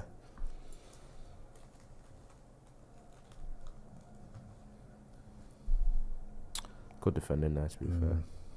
But that was another one where I know people laugh because obviously the footballers, when you've run with the ball for a distance, it's that bit at the end. It's a bit like you're a bit at the end, bit of the tank's low, and then you do something sloppy because of it. Do you know what I mean? Go on, Marcus. 2 megs. Garnacho here on the right hand side. Little double meg as well. That. The low. Dinks. Nah, you got to cross it, bro. Oh, it's poor that from Garnacho. Bruno's going mad. He's get a corner out of it.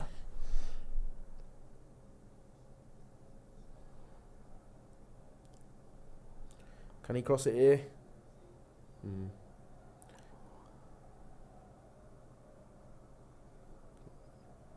Bruno's vex. Yeah, we've got a corner out of it anyway, but I could see Bruno going berserk at him.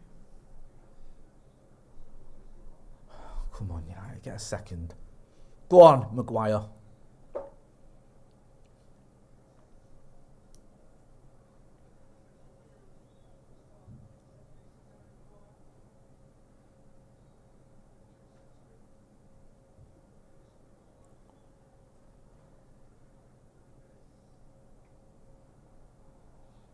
What's Maguire's appealing for something there? Maguire's appealing for handball. I don't think anyone else is appealing for it.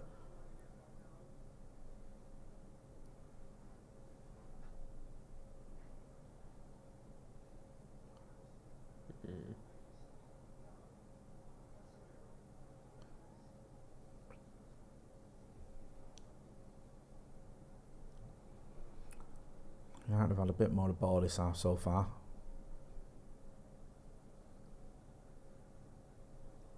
Go on, Manu. Just a little bit too much on it. Ball over the top from Manu and Fernandez, almost there. It's annoying.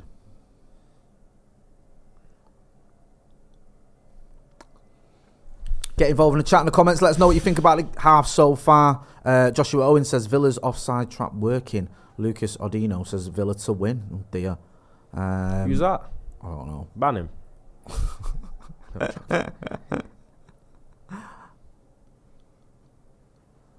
Dragged them out a bit. United on the ball again here. Casemiro. Lindelof on the overlap. Yeah. Crikey, I thought he was going to lose it now.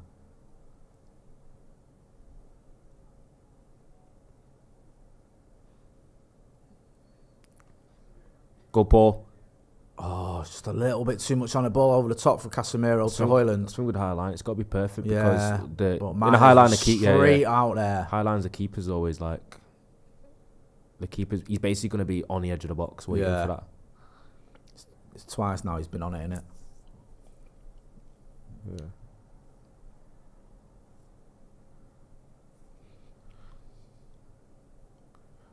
Similar kind of flow to the game as the first half.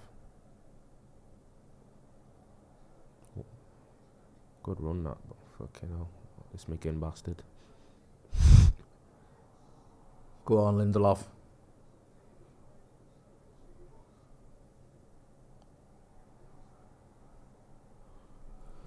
Come on. Come on, yeah, get over this. One thing, as I said to him, I don't know how fingery we are though. Don't know how solid we are to like defend like that for long periods.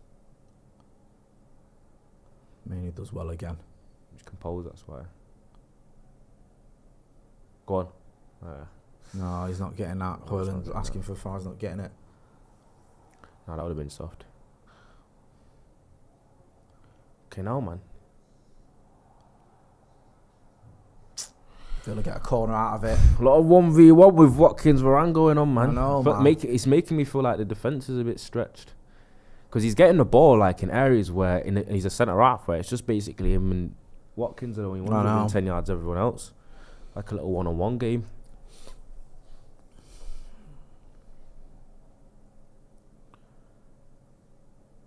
Big boom, you know. Bloody hell, Lindelof. Man's out there wrestling.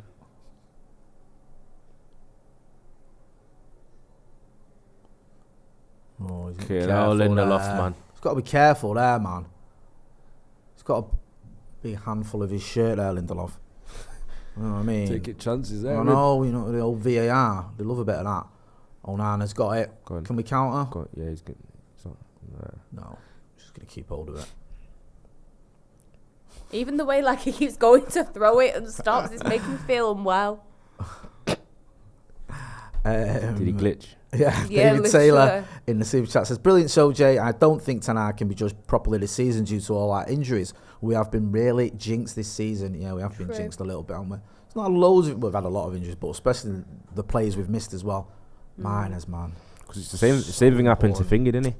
People starting to be like, "Oh, is Finger going to get sacked as well?" Not what Eddie Howe. Oh yeah. Because Newcastle were doing shit when they had injuries, Yeah. and then everyone was like doing the same thing to them, saying, "Yeah, Eddie Howe, is the job too big for him now?" and all that. Yeah, Remember he's saying that? yeah. Remember like Kieran Trippier and Bournemouth when he was arguing with the fans? Yeah, And Yeah. it was like, it looked like the wheels were coming off. yeah. But, Not a good look, that, no, is it? but they've sort of got their act together now that the players have been coming back. Yeah, that's what I mean. Oh, that's a ball that as well. McGinn's annoying me, man. I know. It's like he's on.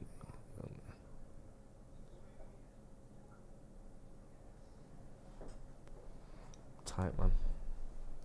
See what you want, a What's that, 1v1. Bruno? Yeah, 1v1 Bailey versus Lindelof. Defended well. Fucking hell, man. I hate this. It's not good for your health.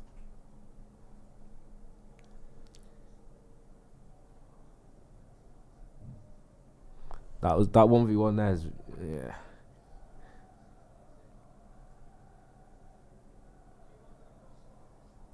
Good box defending.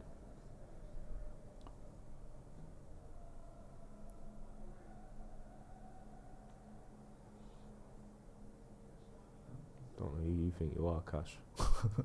Cash. Zero Hey. chance there, you mate. Good pass. Good composure. Go on, Hojlund, make the run. Go pass. Keep going, Marcus.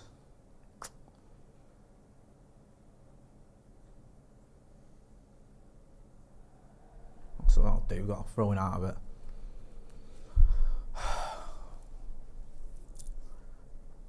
This is what you kind of expected, man, but Yeah, just still makes you nervous. Though. almost got through the first 15 though, or the I second know, half. man. True. That's Improvement. an improvement. I don't know, man. That stat does me head in as well. That fucking away record stat. Yeah. It's just doing. It needs ending, man. Marcus Go down on. the left hand side here. Get on the floor, you mate. Oh, bro. Cash got spun. Well defended, Casemiro. Go on, here's Go on, Mainu. Mainu. Go on.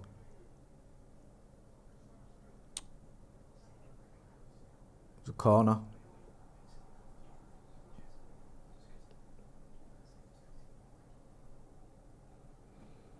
Cash got twisted up then. Yeah. But just the final pass though. I know it was a We bit get judged on it. neither here nor there, wasn't it? It was just sort of like I don't think it was roll it in. I don't think it was like a clear pass on though. Do you know what I mean? But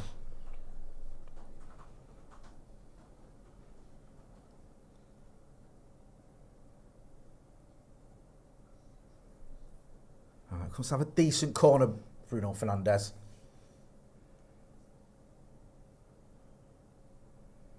Playing it out to the edge of the box. Mainu crosses it in. No,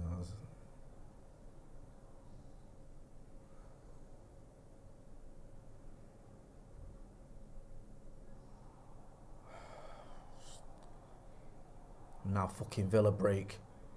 The low's got a lot to do here. Don't foul him. Oh, thank goodness. Thought they were in there.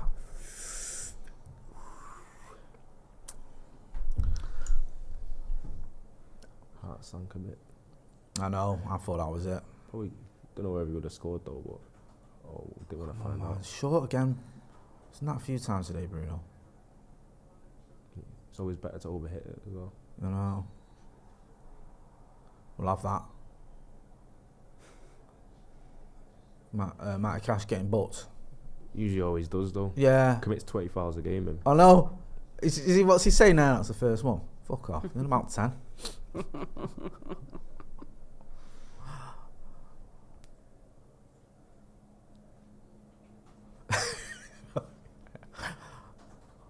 tried to say he got the ball as well.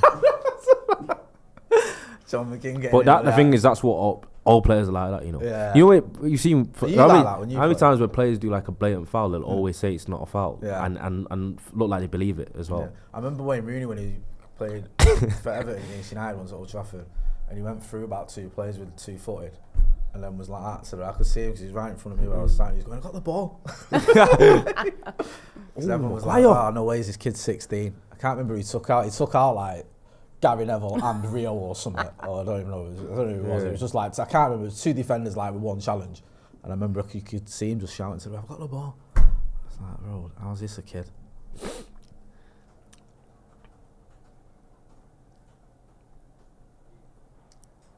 Villa again here, man. Oh, Vindel. Oh. So,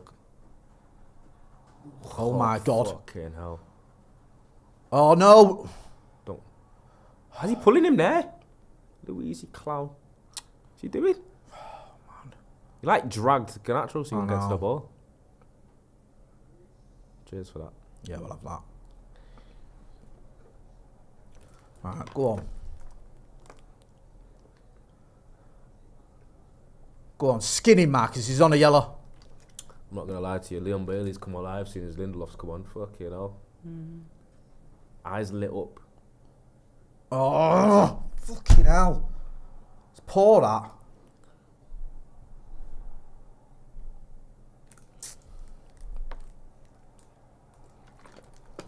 How's the game this stretched as well, man? This is what I didn't want.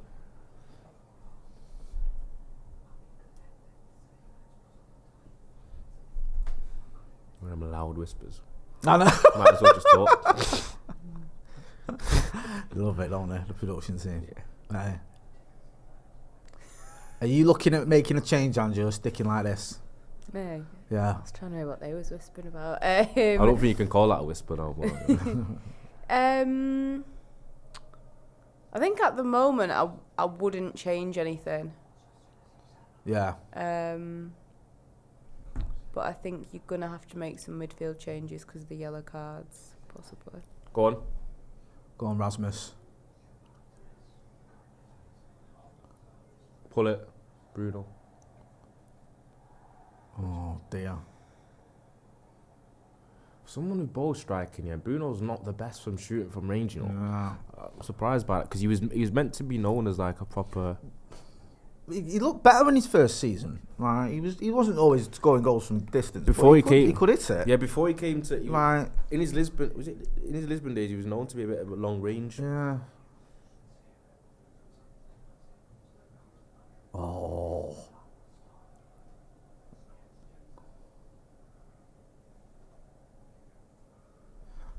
Yeah, but he can be very erratic, can't he, Bruno? It's one of them, like, he can be amazing, and he can also look like he's just a bit of a lunatic.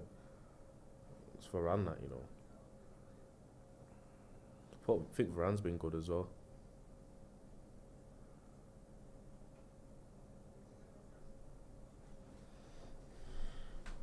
Hit that like button, please, people. Joe James John says he was mint but has become bad this season. Modern Samurai says Bailey's a headache for anyone. Kid Twist says Garnacho was offside there, that's why Bruno booted it over. I don't know. I don't know I'm not having that. Yeah. Gareth Southgate's watching the game. Don't know if that's a good thing, to be honest with you. I don't know if I want him anywhere near. Someone was saying... Do you have him play for Ghana? I don't know, part of me would. Yeah. Just because you don't care about England at all. Nah, I do want, obviously, I'm not a mad England fan, but I want England to win. Do well. My issue is, I've seen the way United players have been treated by England over the years. Look at Rashford and Sancho. England vs United, Phil Neville, David Beckham, obviously. Yeah. Even Ronaldo, for playing against England, was getting death threats. Yep. I mean, that's what does me head in. Someone was saying, like, if Ten Hag got sacked and Southgate, like, wins the Euros or something, like, he just, like, screams United, bringing him in. I was like, that'd been my worst nightmare. They've got Moussa Diaby in that side now as well.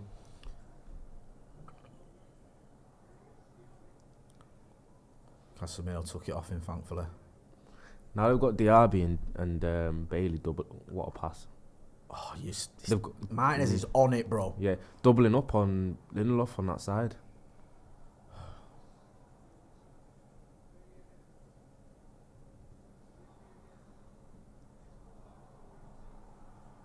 It's a lot of... Someone needs to help Lindelof on that side, by the way. And you know what doesn't help on that side? Rashford doesn't track back at all. No. That's so on his own. But Garnacho tracks back a lot better.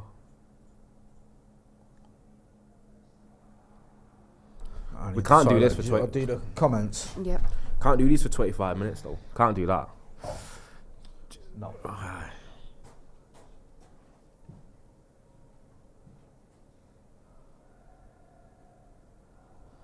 Been alright from corners though, defensively. All my days. Oh, fuck's sake, it was bound to happen, man. Fuck! And Douglas Luiz has scored for Aston Villa. We knew it was coming because Man United cannot hold on to a lead. Ronnie, totally expected, really, isn't it? The way that they've been playing. It's been coming for the past 10 minutes or so, man. But it's still annoying. It's like... It's just been one-way traffic, though, for the majority of the second half now as well. Got away with that one, though, and then just not picking up. Yeah. Someone's actually said, how come Danny Wilder, how come Amrabat didn't come on for sure? Oh, yeah, because he's played a few games left back. Good question. I don't know. I think it's maybe... I have no idea. Just because he's a natural defender, maybe. From the way United are playing, doesn't look like they can win. Honestly, this is shocking. This passing is genuinely shambolic. And it's also like Lindelof needs help. Do you know what I mean? Yeah. Because he's not a natural left back anyway. He's not played in however long, and then you've got he's struggling against Bailey anyway. And then they've also got like Thingy lingering over on that side. So you've got Moussa Diaby and Leon Bailey against Lindelof, and it's causing us problems. Rashford needs to come back as well and help. But now, because it's 1-1, I feel like you lose a bit of that willingness to be more pragmatic, because now you feel like you want to go win the game again.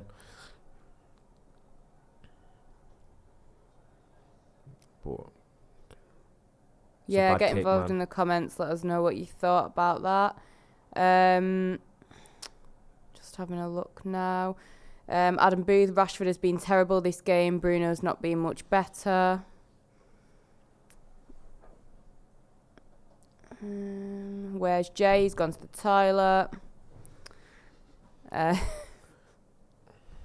right. Oh, for fuck's sake. What happened? You scored, man. Just came what we was waiting for. Headless chickens is what we are. I agreed. A lot of people coming for Rashford's mentality here. Yeah. No Is it the tracking back or the... What was the goal like? It was just like they literally missed from like a yard out. And then. People saying about Rashford jogging around, playing like he doesn't care. We've got from El Machacho 3. To be fair, they've been abusing that left wing since the second half kicked off. Rashford isn't going to track back. Our manager should have addressed this. Somebody said in the comments about Amrabat, why didn't he go into that position instead of Lindelof? People calling for Rashford to be subbed here. Frustrations about us not being able to keep a clean sheet. And then we've got a super chat there, Jay, as well. Thank you, man. Thanks, man. Bloody hell, it's all happening. None of it good. Ekash Paul says, we sent out 2 left-backs in the January window. Bravo, excellent squad management, not. I'm always shocked how bad Maguire is on the ball. B3 Beat says, get Ahmad on. I think if he makes a change, I think he'll probably bring on Anthony. Yeah, I don't think he's going to bring Ahmad on this type of game because I feel like he's more looking at pace. I don't think he will.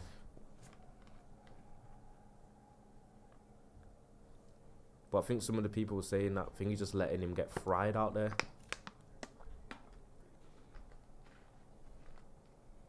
See, bro, this is 4v4 by the way. I thought he scored then, lad. I think got a nick.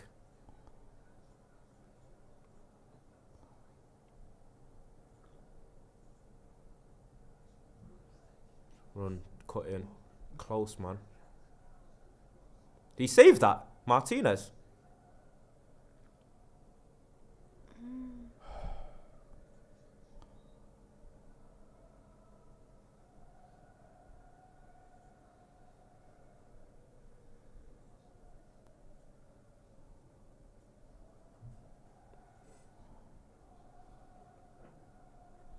Let's see.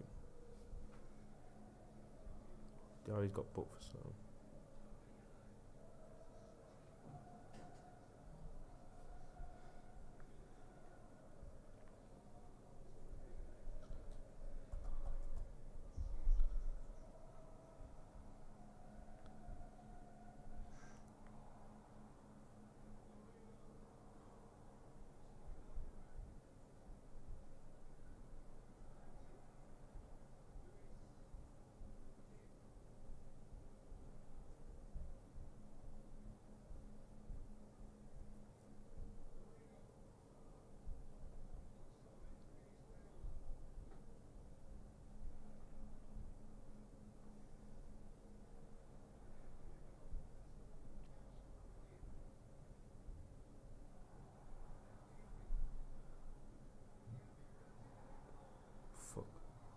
Fucking man.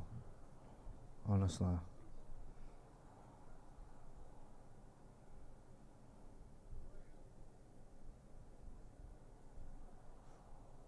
Foul! Thank you. We'll have that. Do you think he thinks he is doing that skill as well? You know that guy, bro?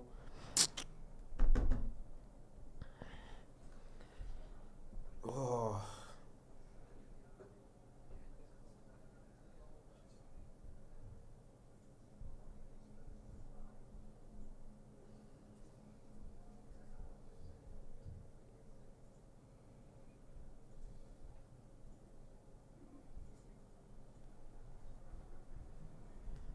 Yeah, that's what we got booked for.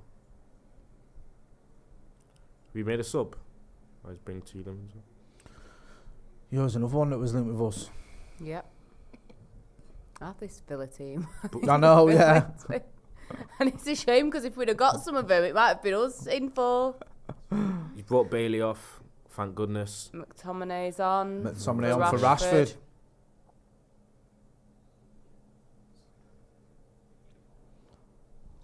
Says it all, really, doesn't it? I think it's for some defensive cover, man.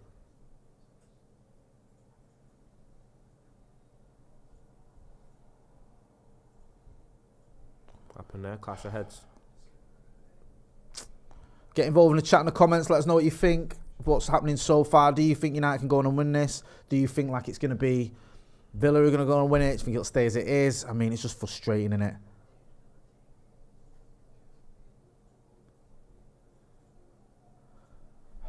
Can McTominay be the saviour again? Never thought I'd say them words, know. but he has done it a few times this season, hasn't he? Mm. Do you know what I mean? I don't mind McTominay off the bench anyway. I've said that before. It's just starting in midfield, sometimes I feel a bit like we lose something.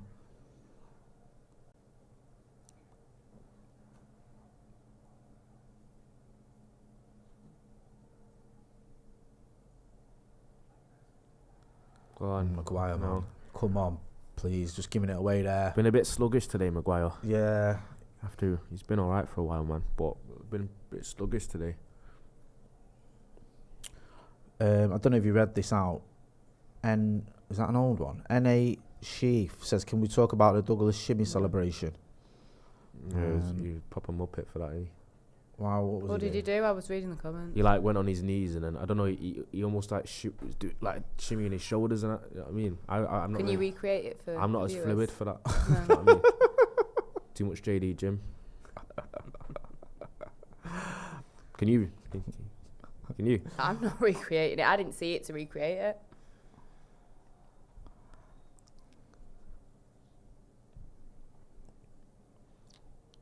It's just deflating, man. Do you know what I mean? Come on, we've got to win a game against a top 8 team away from home sooner or later. Top 9. Top 9. Fucking hell. They've even had to. They've extended it further. Honestly, we're going to moving down. It'll be like top 11 soon. Top 12. Oh, handball. Go on, Manu. Good. Oh, for fuck's sake. Shit. Honestly. I can't cope.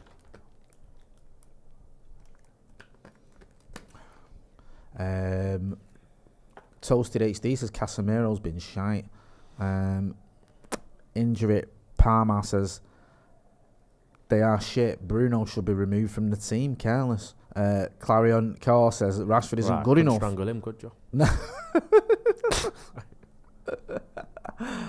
Oh man, it's so predictable. This it does my head in.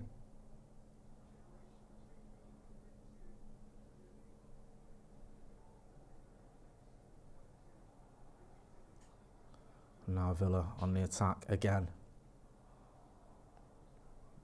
Oh, they're just calling ISO on Lindelof.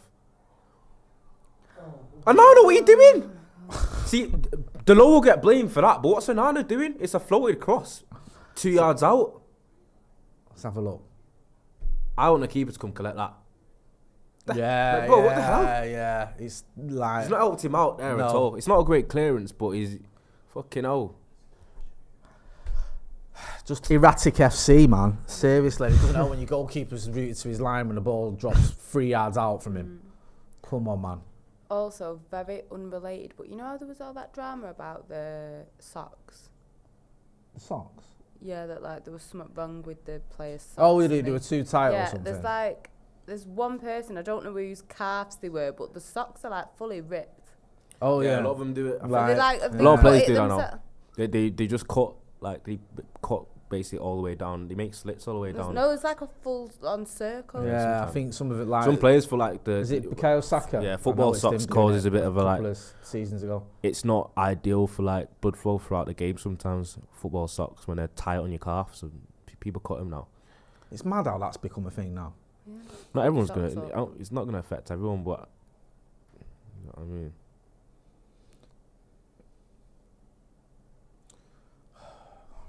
Come on, United, for God's sake! He's got a foot on the ball a bit now.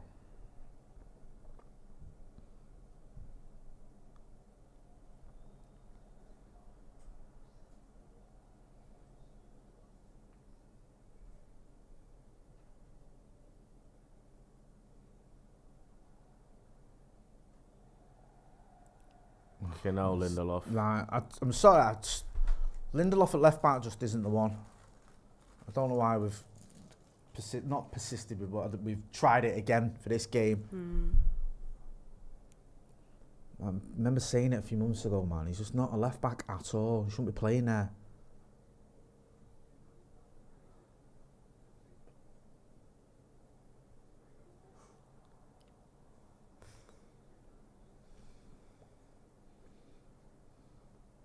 I'm so glad he's not good. Famous Famous last words. Not yeah. Moreno. It is, isn't it? Said that a few times. Just glad he's got into a players, few positions sometimes, mate. Yeah. And he's just done something like really daft. Go on. Lind. Ooh, Hojlund. Hojlund winner. Smash and grab. Take that. Go Garnacho. High as misjudged it. Oh my Casemiro's God! on a Thank yellow God as he well, missed that. And Mainu as well. They're both on yellows. Okay, now. He's absolutely fluffed his lines there. Thank God. Yeah. Where's Lindelof going? You know you're not left back. You're a centre half. We've 1-1. How's he managed to not be goal side of the Derby?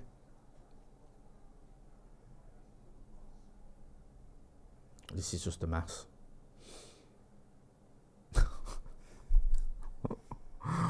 Honestly.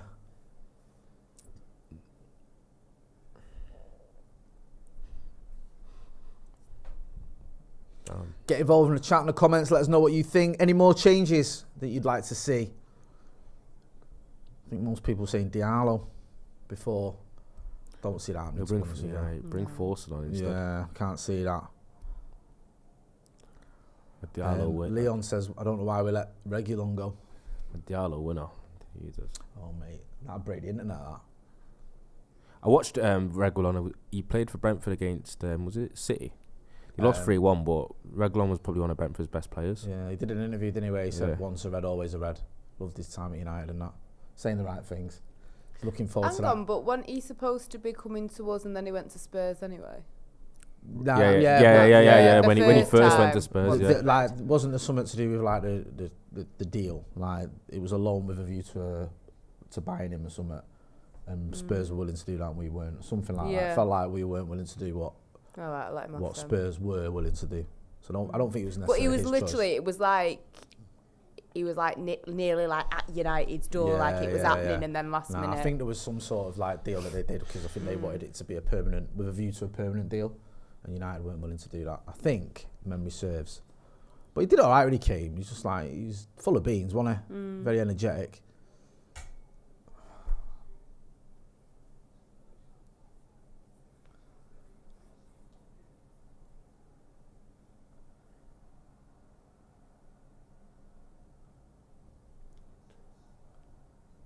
Go past you. Can now Lindelof in midfield. Go pass. Hojlund, can they find you? Good run by McTominay. Go on, play. That's with a great run, but the finish is just, he doesn't get hold of it at all, man. Yeah. Joshua Bowater says we went for Tellez instead. I think was that when it was the Reguilon time? Was it? Yeah, we ended I up think with it was. Alex Tellez. Breeze MGR says bring on Ericsson. A bit of distro. Yeah. Slick Vic says pass the fucking ball, or at least get hold of it if you can have a dig. It's just hard watch this. I think you said it before, and it's been a hard watch. It was an hard watch in the first half, and this has been worse.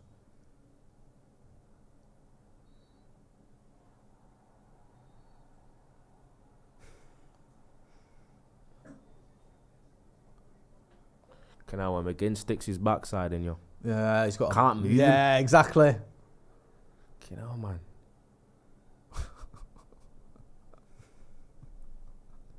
The club live footballer, isn't it? Stefan Rasmussen says I don't actually rate De Jong. Save that for when we get him in about 8 years. Yeah. Random comment of the day. Look forward to that old drama again in the How long has that been summer. going? I've had enough Hey, of that it. became like the new Sancho deal, didn't it? Or the new Wesley Sneijder. Barcelona have accepted. Is there no type of like regulations with the journalism in Spain with like the football stuff? What do you mean? Because you just come out with mad stuff, don't you? Like, and never get. I don't care. Like, just coming out saying Arteta's leaving. Do you know what I mean? I think like some of them newspapers though are like propaganda. No, like, it is literally like, propaganda. I think they just do what they want as long as they're doing it. You Yeah, fouled like, him about no, 3 times there, referee. Because obviously like, how it's run, it's like seriously. It's like Barcelona papers. Yeah. Will just come out and be like, and just say whatever they feel like. Like we're not corrupt. We didn't do anything wrong. I think Barcelona papers the one that said, "Oh, Arteta's as soon as Xavi, as soon as around the time." And then like Arsenal, like, no, he's not. Saying that he's told no, but the way they go deep in, he told his entourage. He's leaving. Yeah, says he loves Barcelona. He hates Arsenal, and he's ready to go. Like, it wouldn't surprise me if they said like they go that far. But he actually rang Xavi and told him to quit because he'll take over from him. Like. How did he get away with it? It's my thing. It's just so it's not a traumatic bad ball, over that, there to be as fair. well. Dave Rowbottom has been a member of the academy for 30 months. He sums it up beautifully. He just says abysmal. Yep. Dave Tyler says bring on Amrabat. Well, he says being on Amrabat, but I think he means bring on Amrabat. Gordy B666 says Garnacho awful today, unfortunately.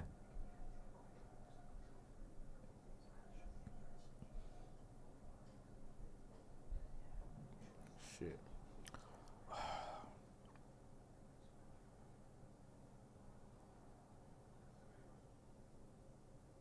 That's a ball, that. Go on. Come on, make something of it. Smelling a smash and grab, and it's usually McTominay in it. Take that. I'll be happy with that. I'll be his number one fan if that happens. Always rated McTominay. It's a McTominay special in it, and then some people say he's good because of it. So like he's come on, I can't recall him having a touch. No. Since he's come on, right, and you'll get like some jammy goal. Yeah, and have happy days we won, and then people will say that he's good because of it. Yeah. He's good He was because of it. effective throughout. As a sub coming on, I don't mind that. Like, That's your job, really. I'll have that. I just when he starts, I just think we missed too much in the midfield. Go on, Cobby. Feet, man. Go on. There it is! I knew it! Called it! Yes! Yes! There you go. That's why he's in the team. Scott McTominay. Hey, it had to be. Call it sunshine. Literally. Hey, bullet header. 2-1 Manchester United. Not quite last minute. It's still a long way to go. But we'll take that. United in the lead. Yes! Scott McTominay. He's done it again. Right. Let's have a look at this again, man. Look at this play by Mainu, though. Yeah, Mainu here. Oh, quick feet. Great cross by Diallo. Where's the Diallo slander, though? I'm trying to see it. Yeah. That's a ball, that as well. Oh, he does well, to be fair. Yeah. Does really well. Holds off Matty Cash. And he's got no chance with that, has he? Right through his hands. So wait, do I get a clip and say I'm Nostradamus? Hey, are you going to do one of your tweets you do? Like, do you remember that badly timed tweet that you did? Where you tweeted if he scores a brace. Yeah. When he scored I might do it. When was it against Chelsea? Yeah, so basically, if you can score a brace, and I still wouldn't rate him or something. But this was after he scored one. He scored one. And he scored again. And he scored again. Like, so it and looked then like... And then everyone's seen the tweet. It looked like you tweeted off the back of his second thinking goal. I've said that after he scored the brace. Which is a bit of a mad thing to tweet after he just got a brace. Yeah. But it was funny. And then like a week later when he was just shocking everyone hating him, you was like, see, I told you so. Fickle, aren't we? What did I say? Mystic Ronnie now. I know, yeah. No, Connor D says, put Diallo on the corners. That was a great ball, that. It was. Stephen Mutty says, love it. Someone said, Malik Sow says, manager still needs to go. That's the spirit. McGinn and Moreno have come off. Zaniolo and Lucas Digne coming on. Yeah. Where's this little... Oh, yeah. Robert Tator says, I saw my mate the other day. He said to me, saw the white Fellaini. Don't know if that'll catch on, bro. You can try it. Try next time you're at the game. Zaniolo. See if anyone joins in. Zaniolo's the... Go on. Now, what was he again? The Bet365 specialist. So he's one of those. What do you mean?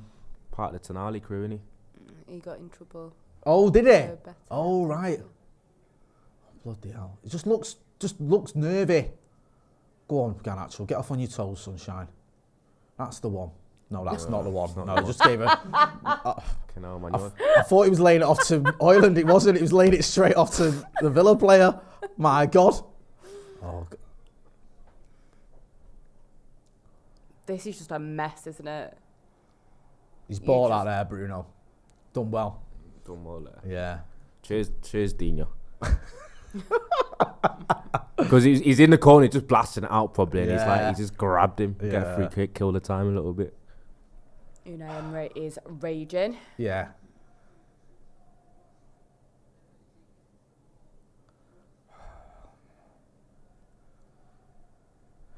Hit that like button, please, people. We've still got to 1,000 likes. Come on. Kim Chicracker says, Emery can't believe it. Key Butley says, easy 3 points. Don't be saying that. Don't be saying that. Yeah. There's a long way to go yet. Villa Park. Oh, you did. Oh, that's a bad ball, Victor Lindelof. He must be counting down the seconds. Yeah, I'm counting him down with him. Yeah. Oh. Fuck hell, man. We've had a couple of them. My nerves can't deal with this.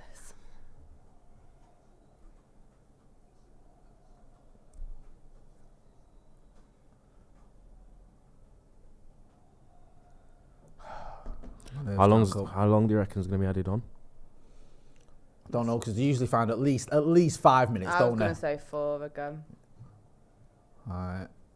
The most standard thing now seems to have gone up a bit, doesn't it? Yeah. It used to be like 4 as standard, now it's like 5 or 6. Yeah.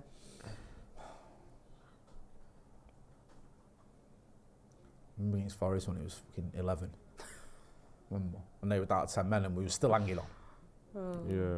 And then he had another couple of minutes added on because there was like injuries during that 11 minutes. During it was 11. horrible. Mate, it's like, what is going on here?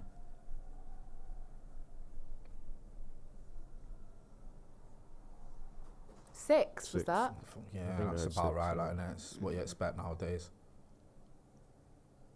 It's at least 5.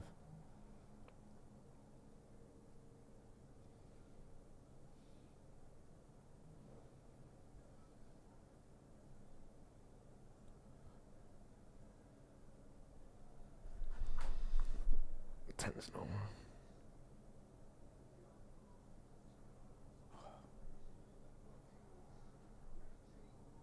Good defending. Well done, Bruno Fernandes.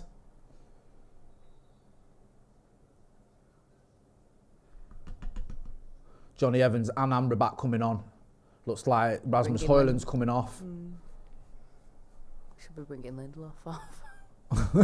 Imagine. Lindelof. He'd probably be grateful for it though. Who's that, Ronnie? Is that Douglas Luiz? Yeah. Get off. So you getting involved for, you dickhead? Smack him. Fuck Yeah. off. See, Well saying done, him. Hojlund there for I keeping know, that was so calm. performative. He was already off the pitch. Yeah. And he went like and put his hand on his chest. You know what? I actually feel a little bit more relieved seeing Look, Johnny Evans come coming on. I feel like we're a little bit Kobe Mainoo's safer. come off for Evans, I think, and sorry for Amrabat or one of the others. Basically, you've got Hojlund and Mainoo off for Amrabat and Evans.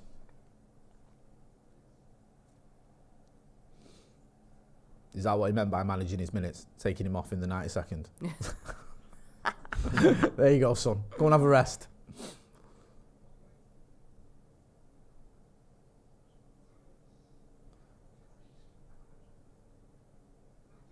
Oh my god.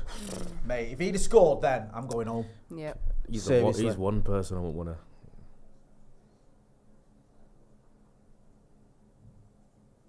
Cherries.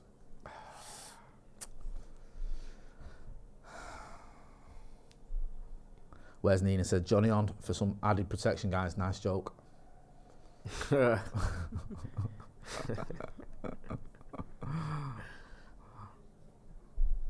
know, man. Like, see, just give it away straight away. Someone just point good catch, but then we give it away straight away. It's been the story of the game. Can't hold on to it for longer than 30 seconds. But it's mad that you said that as well. Like, but someone has even touched the ball. No, it wasn't like that. That was so good. I said he's gonna. Yeah. I said he's gonna score the winner. I know, but he said he's not even touched the ball and he's going to score the winner. And it's like, that's exactly what happened. I said this game reeks of a Smash and grab. McTominay smash and grab. Yep.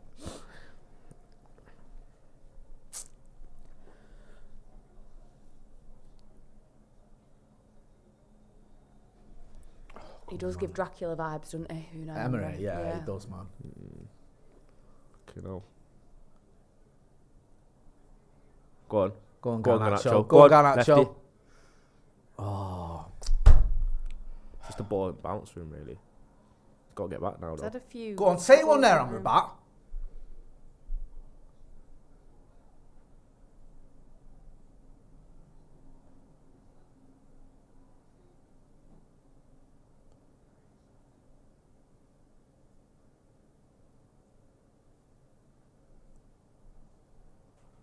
Go on. Who we got next as well after these? Is it Fulham? City's fast approaching Nah, it's City. as well. Nah, it's not City. I think No, one it's game. not City. It's not till the beginning of March, but it's fast approaching, isn't it?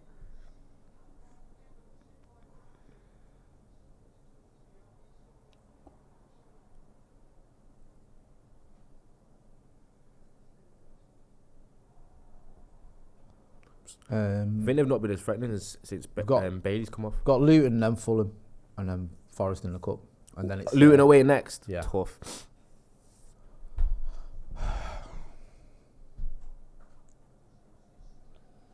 Yeah, City on the third, man. Fucking hell. Away as well. Looking forward to that one.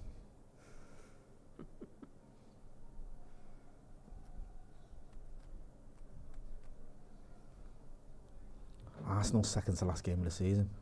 I know, I saw that. Do you think we're gonna derail something for them? If they're in the title race on the 3rd of April, I can see United. Oh, no. You know, On when is it? On the 11th of May? I play the Rezzies. I think the opposite. I think Arsenal are gonna drop points. Yeah. Oh no, we lost. Never mind. Yeah. Especially Just get Lindelof on putting the ball. The issue is, I feel like it's gonna be stakes both ways. I'm only joking before everyone gets on me. Yeah. We'll need that for top 4. So I'm not saying just don't get top 4 just so we stop like City or Liverpool in the league. But it could be one of them ones where it's a bit. Yeah. Do you know what I mean? I remember them ones against City. I remember when they beat us 2-0 at Old Trafford, and it was like stop Liverpool in the league. And he was like, obviously you got it because you lost a derby, but it was like a bit of you was like. Guy got man of the match. I thought it'd have been Varane. Player of the match. Brexit means Brexit, Ronnie. Come on. Don't forget, stick around as well. On this stream, we'll go to the live review so you can all get involved and give us your thoughts on the game. Hopefully, it'll end like this. Not done yet. Yeah. That's a big foul that we needed that. Thank you, Yuri Tillemans. But Maguire getting man of the match. I don't know, he's been alright. He's done well in the air, definitely. Yeah. Yeah, I think our box defending has been decent.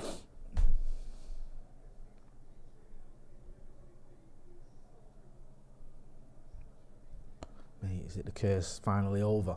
Aye. End of the curse. It will be the place. It will be the place where you get the result, though. We love Villa, don't we? We love Villa Park, don't we? There we go. There you go, Manchester United getting that win away from home at a top 8 club. Finally, Manchester United 2, Aston Villa 1. Didn't make easy work of it though. Ronnie, you taking that one? Happy? I'm taking it. Of course, yeah. You called it as well. You said smash and grab with McTominay to get the winner after he's barely touched the ball, and that's exactly what happened. I think that was like his second touch in the game was the winning goal. After you've been on for 10 minutes, but listen, we'll take it any way we can get it, and you got to give the players credit. They dug deep. Wasn't an easy watch, but it's a much-needed win that keeps us in the hunt for that top 4. And you said before the game how, if we lost today, it would have been very, very difficult to get top 4. Do you think this could give us a little bit of a boost, bit of momentum now, hopefully? 100%, because whether we like it or not, Aston Villa are big competition for us this season. So I think to get a win over them is absolutely huge. And yeah, you just hope that this will give the players a bit of a boost to keep pushing for that top 4. It definitely puts you in a better position. So yeah, good game. Good stuff. Right, we're going to come back with the live review in about 5 minutes. So stay on this, not even out, 2 minutes. Stay on this stream. It'll direct you straight to the live review, and we'll come back and we'll get all your comments in. We'll hear what you guys have got to say, and we'll do a bit of review of the game. Manchester United finally winning away from home against one of the top sides. Big win. Could be a big win in the race for top 4 as well. That's been Angelina Kelly. That's been Ronaldo Brown. I've been Jay Motti. Don't forget to hit like, share and subscribe and stick around. Thanks for watching.